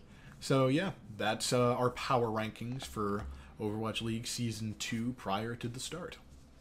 I'll have to come back at the end of the season and be like, so, what do the numbers say? We've given them the letters. Eventually, we will have numbers. Yep. For now, we move on to the softer subjects where I know a little bit more. Let's talk about the shit that sucks and then the shit that's good. Yep. Let's talk about Ellie. Yeah. I am beyond angry that this is a thing that happened at all, let alone that it got as far as it did. Yeah, and this is something, for those of you who don't know, Ellie happened last week? It kind of blew up around the first week of January. But the fallout was very recent. Oh, the fallout, I want to say, like the revelation and the fallout was like not very long ago. About 10 days ago. Wow. Yep. So, Ellie was a player that was signed to Second Wind. Going to be one of the first female players in Contenders NA. They said the first, but that is not accurate. They came out of nowhere. They wound up in the, did they say top 5? Peaked at number 4 in the NA rankings. Really good Doomfist, really good Zarya, could play Widow to a very high level as well. And after a team in Contenders called Second Wind dropped a player named Kaluj for toxicity, they ended up picking up Ellie to take Kaluj's place. Now, Ellie came on, according to Second Wind's official statement, Ellie came on recommendation from some of the team's players. They had played with Ellie in competitive, they teamed with them, they thought that they played well. Like, they enjoyed playing with Ellie, and so they made the recommendation. Yeah, and when someone gets to number 4 in the top 5, in the leaderboards, that's something to pay attention to. And so, of course, the internet decided to be stupid. Yes. Half of the internet decided that because female esports player maybe gets thrust to a spotlight that some people aren't necessarily comfortable with. Like, I'm not saying People that came out and said we should dox her. Well, yeah, that's a problem. Trust me, I'm getting to that. Okay. I was saying that you have extremely polarized reactions of, on the one hand, you have people who place her on a pedestal in the way that kind of made Geggery initially uncomfortable as well, of just, you are a symbol now, and they're like, I want to play the game. Well, that's why we need more women in the league, so it doesn't have to be like, the only one! It's like, exactly. I'm not disagreeing, I'm just saying that's a position that is uncomfortable for some people. Oh, absolutely. You want to be yourself. You don't want to have to be a symbol for your gender or your sexuality you don't want to have to be Superman when you're occasionally just kind of Clark Kent. You don't want to be like, when there's only one person of a certain race, gender, sexuality, you don't want to fuck it up for everyone else. They have to be the be-all and end-all of representation for everything, because that's all we're getting. And everyone else is, I hesitate to say a white male because that's not the case, but everyone else is a guy. Yeah. And then you have the other end of the spectrum led by a player who is hardware banned named Haunt, who were like sending death threats, harassment, doxing. Because Ellie was anonymous. She did not want her name given out. There was no picture. There was no other information. And at the time that this blew up and the story came out, according to Second Wind's official statement, they had reached out to Blizzard to verify Ellie's information. Because, if you're going to officially hire someone in the United States, you have to be able to have a legal name and a paycheck and all that fun stuff. Yeah, and there were Can't just pay him in Bitcoin and call it a day. And because of this anonymity and the incredibly high-level play and kind of the sexist attitude that can purvey a lot of online, gaming communities, there were a good number of people who doubted, for reasons legitimate or complete bullshit, the veracity of Ellie.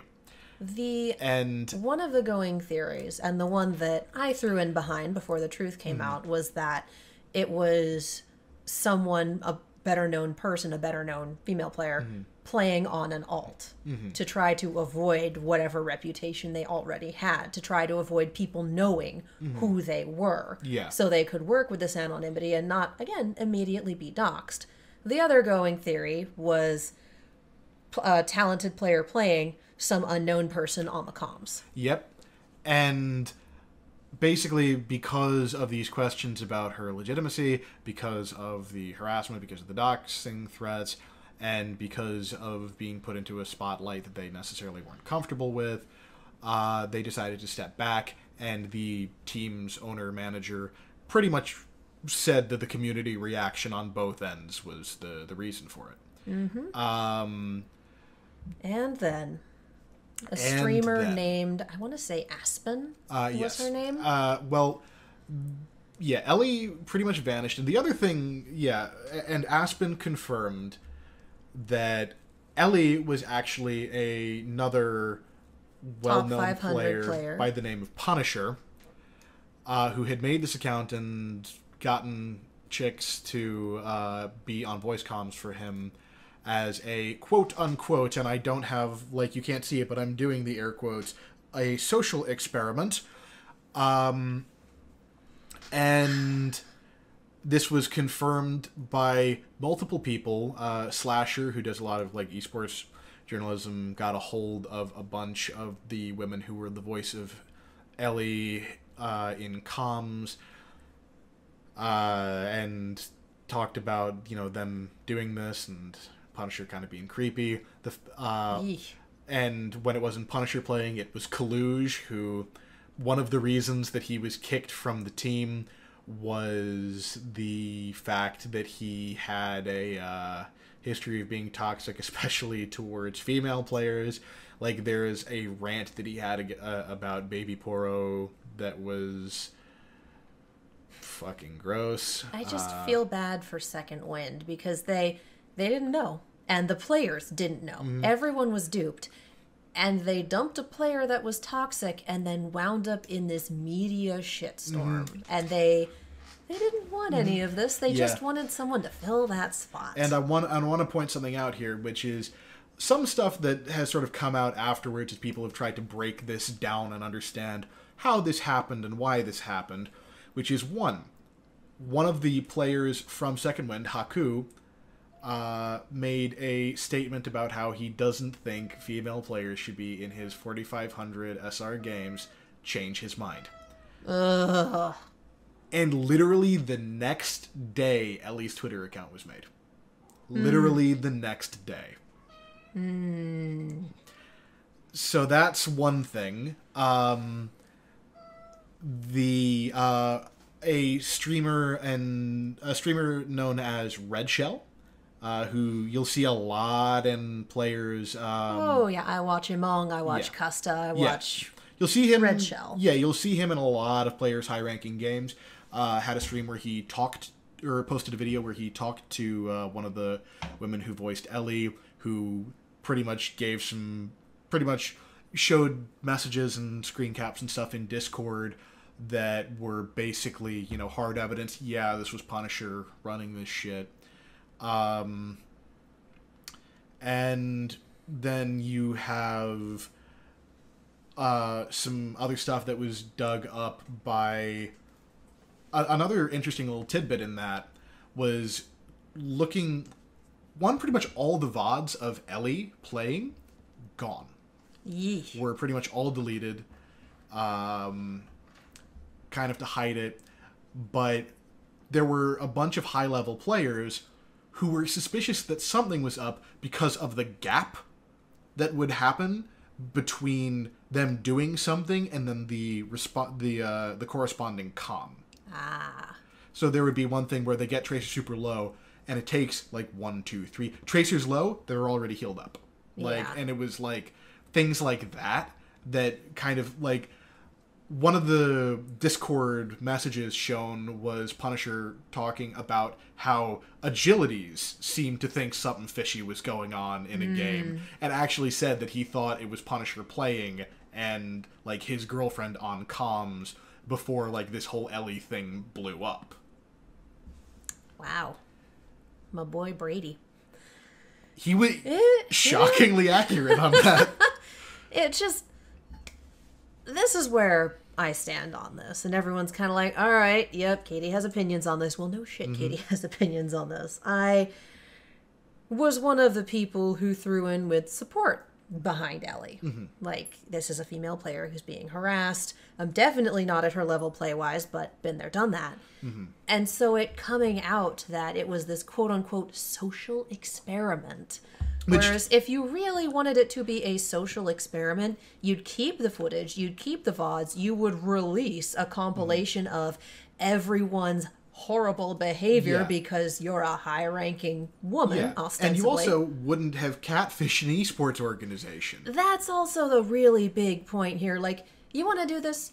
I don't care. Have fun with your alt account. Have fun with one person playing and the other doing comms. Is what it is. Whatever you want to do, it's just you. Who gives a fuck?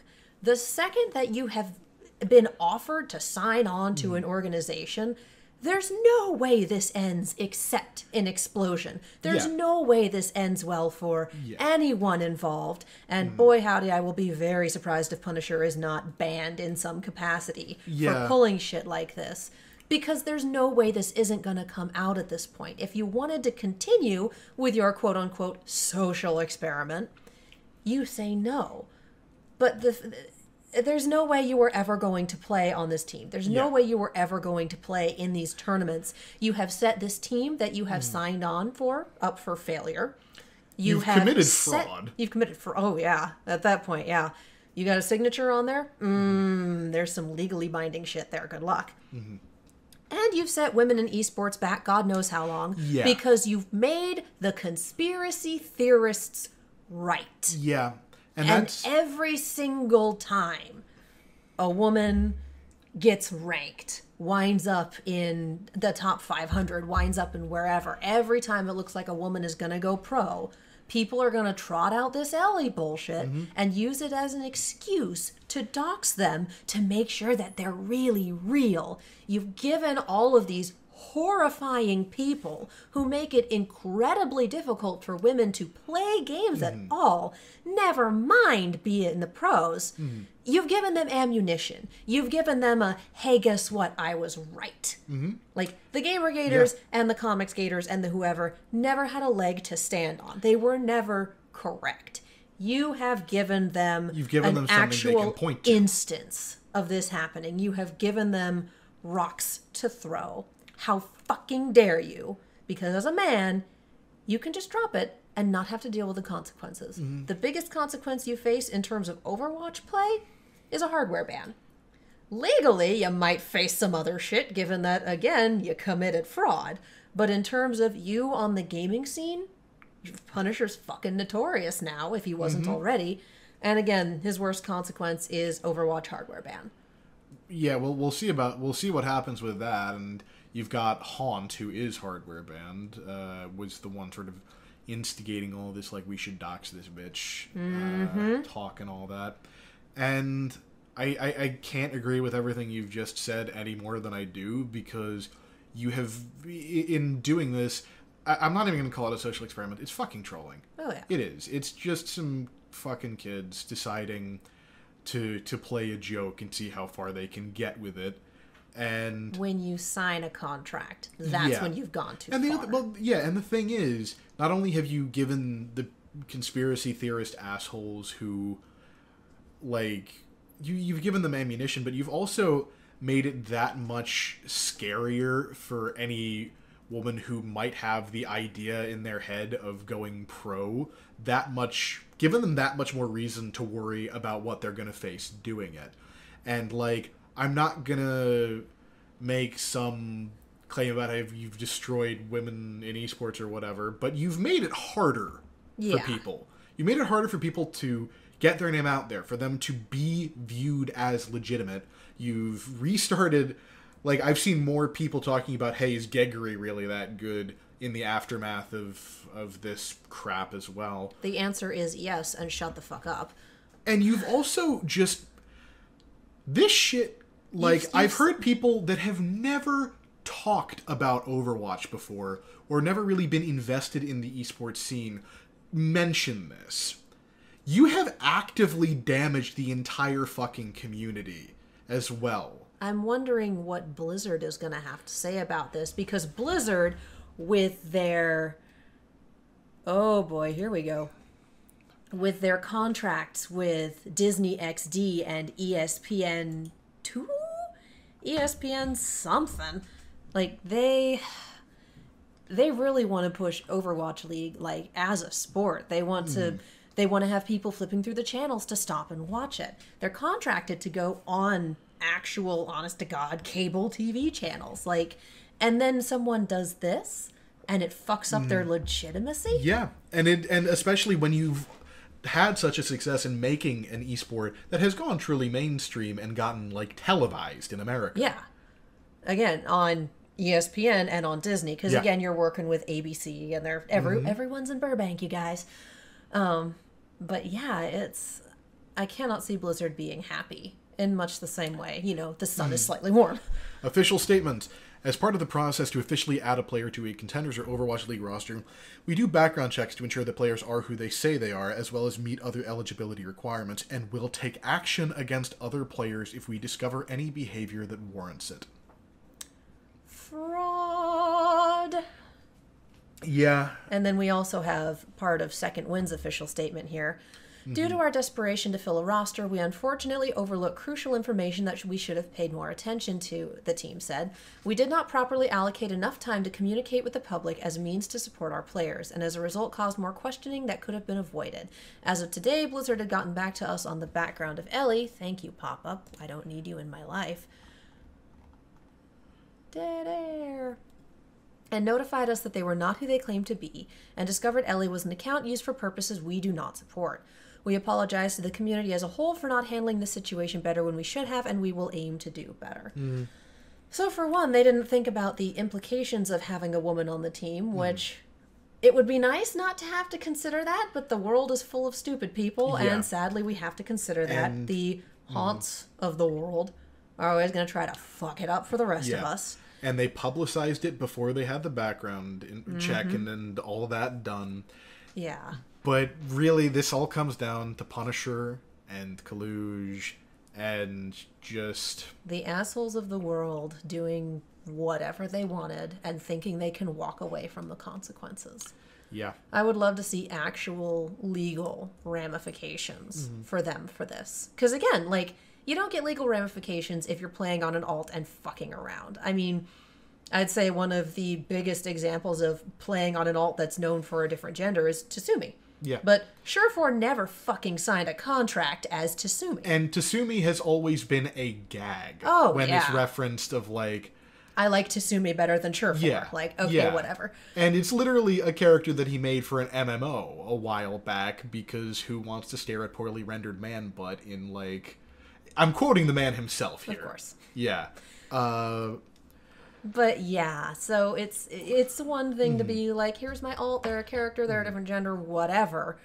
It's another thing to sign a legally binding document. To pass it off as real. When it's not. Yeah. It's fraud. And now there's money and, again, contracts. Legally binding documents and we involved. And I can't say for sure, like, where they were in the contract, procedure and all of that. But she'd been officially part of the team. Had they been announced officially her. announced and was gonna, and hypothetically could have played for them in Contenders. Knowing what I know about industries in general, you do not announce someone's presence on part of your team, athletics, esports, creative, whatever, until there is a goddamn contract in place. Yes. Even if it's at will, even if it's whatever, you don't announce it until the paper. You don't announce it officially until the papers have been signed. And and this whole thing has damaged the reputation of Overwatch esports, made Contenders look like a joke, made it harder for women to get their name out there and be considered legitimate in the esports scene overall, and just generally has done nothing to help anybody, and has just made the lives of literally every community involved that much shittier. Thanks. Yeah, I spent a day beside myself in anger. And part of that was seeing some of my friends who did the same thing I did, who are actually far more involved in esports than I am, who threw in behind her, who tried to help, who tried to support her, and who were terribly, terribly hurt by this revelation. Part of it was me being mad about the overall social implications, and part of it was me being mad watching this person hurt my friends. Yeah. And like, just and all that can really be said about this is, one, look at what fucking happens when you do shit like this. Is look at the ripple. Two, just treat people fucking decently. See, this is why I want legal consequences from Blizzard against all the people involved here, because there are people who will not be dissuaded from doing this unless there are personal, tangible consequences. And so I want them. I want it's terrible to say I want this person to be made an example of, because that implies that the charges aren't as bad as they seem and we're trumping them up to make them look worse. But nah, they done fucked up and they committed fraud. Any legal case is going to be making an example of them, and Blizzard probably has a legal case, and Blizzard, if they do pursue that, and again, I know very little about law, so this is just, throwing things out there. If they do pursue that, it's not going to be swept under the rug. People will know. Yeah. And so there will be most people who were considering a repeated stunt will probably roll it back because legal consequences from Blizzard. And those who do try it, it'll be worse for them when they get caught. Yeah, and that's all there really is to say about it. It was a shitty thing that fucked up a whole lot. Yep. And, yeah. And that's why we didn't end the episode with this. No. We have better things to talk about. Yeah. Like Bastet. Yes. We got a lore drop. Yeah. We got a lore drop in prose, which now that we know that this is a thing that can happen, like one of my friends summed it up as, oh, they do lore drops in prose. Give us Zenyatta lore. Yeah. Like, yes! Yeah, I'm about that life. Now that we know that it's not going to take literal years to make a lore drop. Yeah. And I know it takes a long time they've also to got write and do comics art that and do, yeah. But comics take longer just in terms of production line. Oh, yeah. But, yeah. Yeah. So still, we can do that. And I'm not sitting here going, oh, writing is easy. I know writing isn't easy, dear God. But this is presumably the least time and production intensive way to create lore that we've had from Blizzard. Yeah. Although they did have, art in there and all that. Oh, yeah. Oh, yeah. They did have art, but it wasn't like full comic spreads and everything. It was some very beautiful pieces. Yeah, and we got cool new, and a really awesome new Ana skin that I fucking love, new victory post and all that. And we got some info about Soldier 76. He gay. Yeah, he gay. People are looking at that old picture and going, oh my God, it's Cap and Bucky. Oh my God. I'm just laughing because it's true. My favorite thing that someone did is they redrew the panel from JoJo's of you thought it was Jonathan, but it was I, Dio. Except you thought that Soldier was gay for Reaper, but it was me, Vincent. It was, and that made me laugh so hard. Ugh. That and also the confirmation that Gabe has a family, because we saw in that Christmas comic that he was kind of stalking some people, and that's it. And also that Soldier, God bless him, is not actually over Vincent. Like, he says he is, we know he's not. Yeah. Let's be real. Nah, in every sense of the word, he's a bitter old man. Oh yeah, he is what we lovingly call a disaster gay. Yeah, and there's nothing wrong with being a disaster gay. It's fine. It's just like, oh yeah, because we went from, oh my God, he's gay. He was like, oh, do you still miss him? He's married and has a family, and I'm very happy for him. Oh, he's a disaster gay. Oh, this is better. Yeah. And you know what? I very much like that they've made that choice. I like that a lot. I absolutely love it.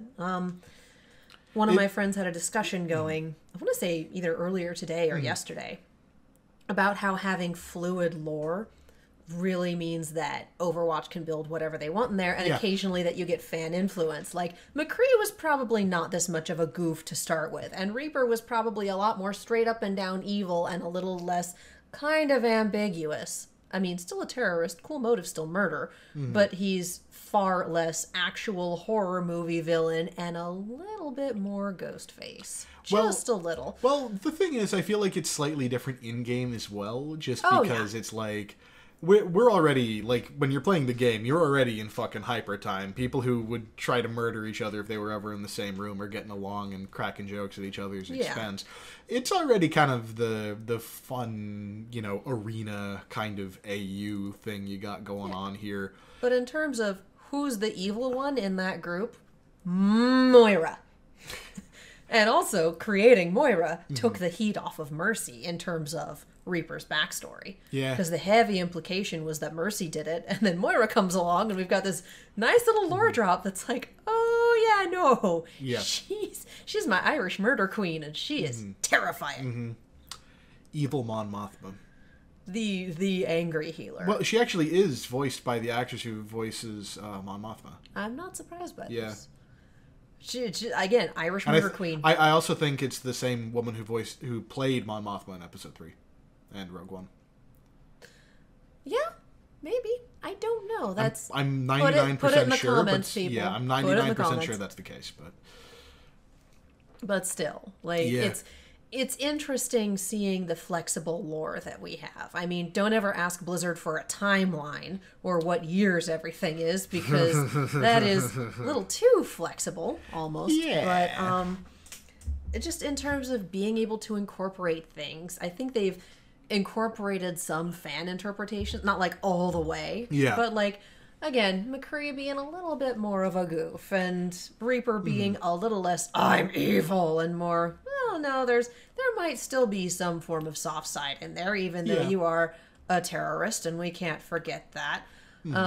The I'm not your father line for Soldier 76, and the sometimes I don't know why I bother line for Mercy. That's the one you go to for Soldier 76 and not get off my lawn? We run in different parts of the internet sometimes. You know what I mean. I do know what you mean, but both of them are just like, yep, Dad 76. Yeah, but I'm saying if you wanted a cheeky line that's completely at the I don't know. That's where my brain goes. But yeah. But I like that we have fluid lore. I like that we can add to it. I like that this is a direct continuation of the Old Soldiers comic. Yes. That makes me happy. And I like that we get this insight into Anna as well. I do too. We don't get as much from her after the initial drop. Yeah. And I appreciate that we've got this. Yeah, I do as well. I'm excited for what comes next, and people are talking about maybe getting a mission from the Overwatch archives out of this. Yeah, which I would really be behind, and also, man, Overwatch animated series 1. I love PvE events in Overwatch. Yes. So much. And I know people hate Junkenstein's Revenge, but for me, that's a little less story-based and a little more, if you can get some good people on comms, you have a good time. Yeah, no, it's fun, though, please, for the love of God, adjust drop rates for legendaries when you have the events going on, because the amount of times where I'll pop a loot box and I'll get the gold, and it's either coins or it's a non-event skin or it's a dupe of something I already have, because I play a lot of this game. Yeah. Just please. Yeah. Gold and purple being lessen coins. my pain. Gold and purple being coins is just like... in events is just a kick in the balls. And I mean, I haven't played since before the last time we recorded. Oh, wow. Because my life has been bonkers. So aside from those 5 free loot boxes, thank you, Blizzard. I appreciate the holiday gift. I was not able to go for any of the skins, and they had a new Mercy and a new Symmetra that I was crying over. Yeah, I've just been playing in tournaments a lot, actually. Yeah.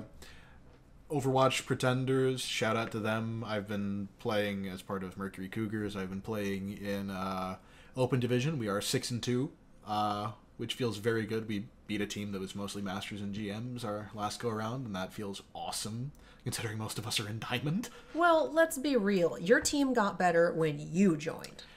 I mean, yeah, but I don't want to throw them under the bus. They just didn't have the in-game shot calling to just make everything click. They had all the tools to get there, aside from the main tank spot, before I joined. We've spent a good chunk of time talking about how the main tank spot is important, and you need someone with game sense and the ability to shot call in there. Which just, main tanks out there, talk. You will be that much more effective, and you'll deal with less of those situations, and you know what I'm talking about, where you go in, you kill 3 people, you turn around, and your whole team is just dead. You'll deal with that less. It'll still happen, because we don't live in a perfect world.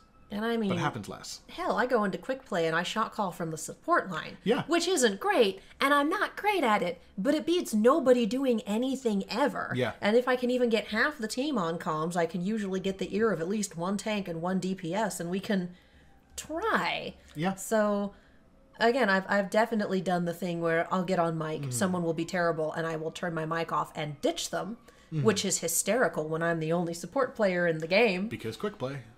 Okay, well, quick play and events are about all I do, because I don't do comp. I get my ass kicked. Yeah. I wasn't kidding about being the casual for this podcast. Yep. Yeah. I've never finished all of my ranking matches. Oof. Well, I either get my ass kicked or I get someone who's so unbelievably toxic that That's what happened my first go-around in comp. I had someone who got really mad and threw until someone else on the team who had done nothing wrong apologized to them. And even then still wouldn't, like... No, and those horror stories do happen. Like, one of the people who played main tank on my team before I joined was, like, sticking to, like, Wrecking Ball on this one pick, and Why? in a scrim that they were doing, like... Why? And someone said, I think it was one of my teammates named Tube. Tube said, "Hey, can we swap off the Wrecking Ball? It's kind of useless here."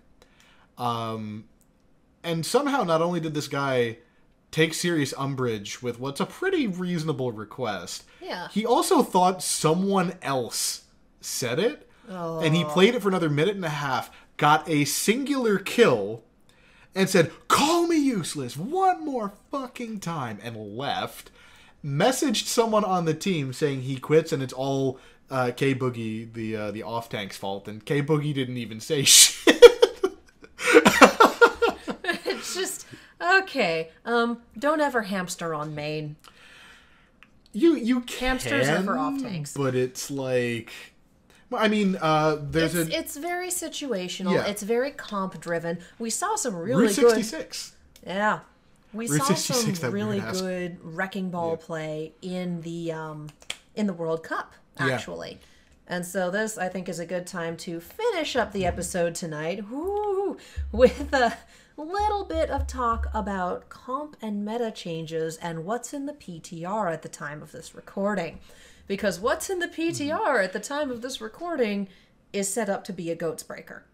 That's the point of it. Yeah. Yeah. What we have in the PTR right now is Reaper. Oh, Reaper. So Reaper and changes to armor as well. Yeah, so we have essentially nerfed Brigitte. The damage reduction from armor goes from -5 to -3. And then Brigitte herself, the maximum duration of rally is 30 seconds. And then the Diva gets a bit of a hit as well. Cooldown increased from 1 to 2 for the defense matrix. From 1 second to 2 seconds. Meaning you got to manage that very carefully and not bottom out with it. And Reaper, his passive ability, lifesteal increased from 30% to 50% of damage dealt. I read in another article that I can't find right now that a pro streamer set up a Reaper, grabbed a bunch of his friends to all be tanks, and went... I am going to count down. I am going to fire off my ult. All of you fire on me. Let's see what happens. And at the end of Death Blossom, he was still standing with no problems. Like, this is a goats breaker. Yeah. And if it goes through in its current form, because it is hilariously overpowered right now. Yeah, and I still feel like the changes to Brigitte are a big part of it. But also, like, another thing that's going to make Reaper that much more effective against tanks is the drop in armor, because Reaper's shotgun, it works, it fires a whole bunch of pellets that'll hit and deal X amount of damage, and the armor would reduce the damage done from each individual pellet. If you are cutting down the damage blocked from each individual pellet, you are significantly increasing the amount of damage that an armored character is going to take from a Reaper shotgun blast. Yep. And this works really well for people like me who have fun with Reaper when they need a DPS, but don't really DPS all that well.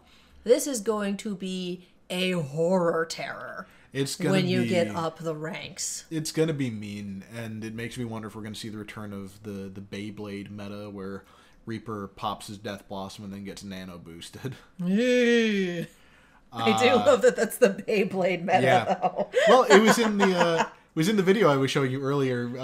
Sherfa going, Beyblade. I mean, makes sense. Glowing and spinning. Why the Shout hell out not? to a bad Pachimari on YouTube. He does these videos called, like, X is Marketable. And also, another quick shout out, just before we get back to meta stuff, a lot of the stuff regarding Ellie, the information was sort of collated by Reddit user Brandis10. So thank you for helping to straighten this shitstorm out. Anyway, Yeah. back to meta, back to Reaper being horrifying and is going to ruin my life as a tank main. If it goes through in its form, we've had some things tested in the PTR before that have not gone through. Yeah. The big one that I remember is the Discord orb was supposed to go through shields, and then they decided that was a little too game breaky, and they didn't. Yeah. So the way that people are reacting to this, I doubt that it will go through the way it is right now, because that is way too overpowered. I understand wanting to break a meta. You don't want to break your game. Yeah, I feel like the armor reduction and the defense matrix helps to negate that a fair bit. I feel like that already makes Reaper significantly stronger. The one thing... Basically, the reason GOATs works so well is the strength of the ultimate combinations that you can hit, and the fact that you can build them very quickly. Lucio speed boost allowing you to get on top of things and kill them. Diva defense matrix helping to nullify the damage that is coming past the Rhine shield and all that. And just... Shields for days. Yeah, and well, also how strong armor is. Because Brigitte can do a good amount of healing with her flail, but, you know, enough that running like Lucio, Zen, Brigitte can keep people alive. But when she gets up rally, you've got an extra 150 health on everything. And that armor applies under shields. So if you're playing a Zenyatta, all that damage has to go through the shields before it starts reducing that armor at all. And you'll have a Zenyatta sitting at 300 health with damage reduction under that self-regenerating shield behind a Reinhardt. GOATS is basically a wall of force. Well, it's ridiculously survivable and a lot of close-range damage, and that's why it's so powerful. And that's why, again, this is why we're looking at Sombra Doomfist, at Chupacabra, as a GOATS breaker. Because if you have these people, again, clustered together to make use of the rally and the shields, you have a hack and a meteor strike. Yeah. And you've got a lot going down. The one that my team has been doing a lot is Sombra and Hanzo. Because you can Ryan Zarya's Sombra, Hanzo, EMP, Shatter, or Grav Dragon. And Grav Dragon, Grav almost anything is a great combination. Yes. And then you've also got the Nano, and you've still got the support ultimate from the Lucio. Yeah. So basically, I can see them doing this, trying to break GOATs, because they straight up broke Dive when they introduced Brigitte as a whole. Yeah. But this, I think, is just the combination of all of it might be leaning a little too far. Yeah, but and it's hard to say just because of how strong GOATs is and how resistant it has been to attempts to depower it before. Yeah. But this isn't just going to break meta. This is also going to break a lot of gameplay for your casual players. It'll definitely change things up, but games have had significant reworks before. Like, if you look at League of Legends, they've had some characters that they've completely reworked from the ground up. World of Warcraft has had character classes have core mechanics changed. And True. I don't know that it's going to be a game breaker, but it definitely will change things. And we've had full character reworks before, mainly for our turret characters. Yeah, Torb and Sim. Speaking of, and I think we need to address this, I cannot wait to see Sim play in competitive. We had it in the exhibition matches, and I about lost my damn mind. We had it in the finals of Contenders NA. And so I cannot wait to see it at the arena. Like, there's no way it's not going to happen. Well, yeah, and there's also that trick on that sort of like pocket strat that you can do on Hanamura Point B. Have you seen that one? I have not. Okay, so what you do is you do the sort of like Bastion Bunker comp on Point A, and then have someone swap to Sim when you lose it and go to Point B, and you use the Sim, teleport up to that right side high ground that's really hard to get to. Teleport up there, you have the Orisa Bastion sitting there just shelling. You have the TP on cooldown, just down to points, so you can boop contest and back up. Nice. Yeah, and that's difficult to break unless you get some really coordinated action going on there. So that'll be interesting. Yeah. As long as everyone has their action buttons mapped. Yes. We've run into that before. That has happened. Thanks, Agilities. They specifically said that the reason that comp didn't work at that time was because his action button wasn't mapped. And so he was unable to use the teleporter. Yep. Always map your action button. Mine is on numlock because I was running out of keys. Mine is on V because I actually have my melee bound to F because I played on my girlfriend's computer once while I was interning and out here, and all my like gaming shit was still in New York before I moved out here full time. And it was just bound that way on her keyboard. And afterwards, I kept fucking up because I kept trying to hit F to melee instead of V. And eventually I'm just like, you've broken my fucking brain. I'm just gonna fucking make the change and just leave it. See, and I use V to yell stupid things. So that is my yelling dumb shit key. Respect. That's what it's for. Yeah. Vocal. And the other thing we need to talk about before we close this out is Ash and Wrecking Ball. Yeah. Because, again, we saw a little bit of we saw some pretty dang good Wrecking Ball play in World Cup. But World Cup Finals was also same day that Ash was introduced. Yes. So we have not seen her. There for all of that. We've not seen her in League play.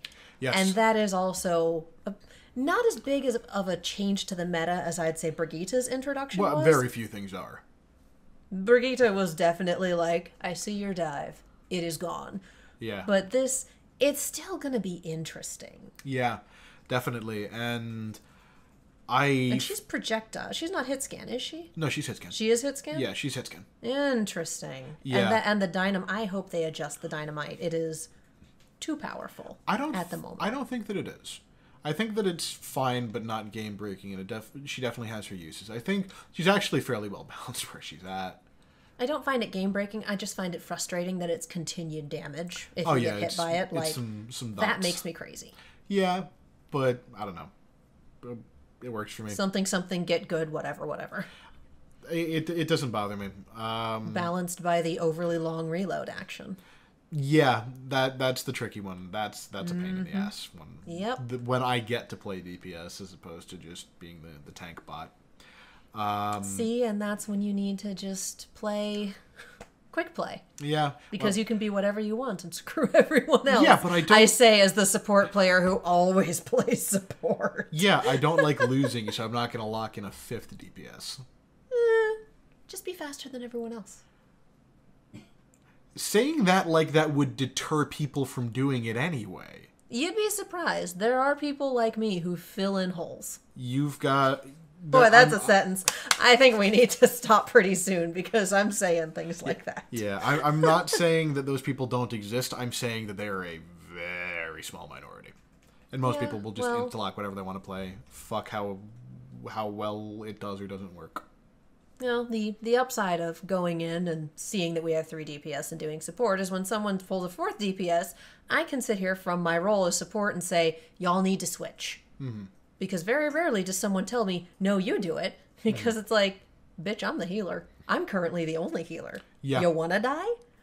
Mm-hmm. And I've definitely had Genji mains on occasion. Oh, you're terrible, or you're a girl and you're playing Mercy. And I'm like, yeah, and you have 200 hit points and no other support players. You want to run that by me again? Just pro tip for life in general. Don't talk shit to doctors. Don't piss off the medic. Exactly. Just don't. If what someone's doing is actively keeping you alive, just tone it the fuck down a little bit. I have a shirt shop, and there is a reason that one of my shirts is Heroes Never Die, but for you, I'll make an exception. Because at one point I did actually scream that at a tracer. So... muted mic, so only one of my friends heard it. But nonetheless, it was one of those, I was 8,000% done. Oh, I had one of those days the other day where I was just like... I do not get toxic in chat. That's just not a thing that I do. You do get frustrated sometimes, though. I do get very frustrated, and I will, rant to my friends in Discord. I will not get toxic. I will not flame people publicly. but fuck if I don't need to vent sometimes. Oh, yeah. I will actively tell people that they need to sit down if they are being toxic or occasionally just stupid, or if we really need a comp change, and me changing would mean ditching our only support. So it's like, hey, we need a tank. Someone else be a tank. I'm not going to be the tank. I'm the only support right now. Yep. One of y'all idiots be a tank. And sometimes it works. And sometimes it doesn't, and then we lose, and I leave and re-instance. Because who needs them? Pretty much. This is how I play Overwatch. Giving enough fucks to make sure that my team is healed, not giving enough fucks to care how they feel about it. Yeah, it's a good place to be. Yeah, it's a good time. And on that note... yeah, that's pretty much everything we had to talk about for today. That is the episode for this week. We will try to get back on a more regular schedule going forward, and hopefully we'll be able to do that. You're busy as hell. My schedule is like weirdly inconsistent. We'll figure it out. We'll make it work. Yeah, we'll make it happen, and we won't be doing another 2-month hiatus. And our release schedule is not actually scheduled, but y'all know this at this point. Yeah. We'll make it work. Yeah, and I don't know. Maybe next time we'll talk about contenders when all the finals have finished. Yes. We will see, because now that we've covered all the teams, and provided that nobody, drops their entire roster again, we are probably set on that point up until League starts. And, we say this, and then tomorrow someone's going to make an announcement, and we're all just going to be like... Yeah, that's how it goes. Of course that's how it goes. We start recording, we finish recording, and then right afterwards... Are immediately proven wrong. Yeah. Crazy talk. Activate. Can't wait to see what comes out in the news tomorrow. Yep. Anyway, I'm Katie. You can follow me all over the social medias and on YouTube and Twitch at Kiaxet. That is Kiaxet. I am CJ. You can follow me on Twitter at _rage_nerd. And if you are interested, go watch Overwatch Pretenders. I am Cryptic in Overwatch, and I'm the main tank for the Mercury Cougars. And follow this crazy podcast on the Twitters at OnThePointPod. And supporting our sponsor supports us, so head over to fredsbs.com, fredsbs.com, and use coupon code OnThePoint for 20% off of your entire order. Thanks for listening, you guys. Yeah, have a good one, guys. We'll talk to you next time. See you. Peace.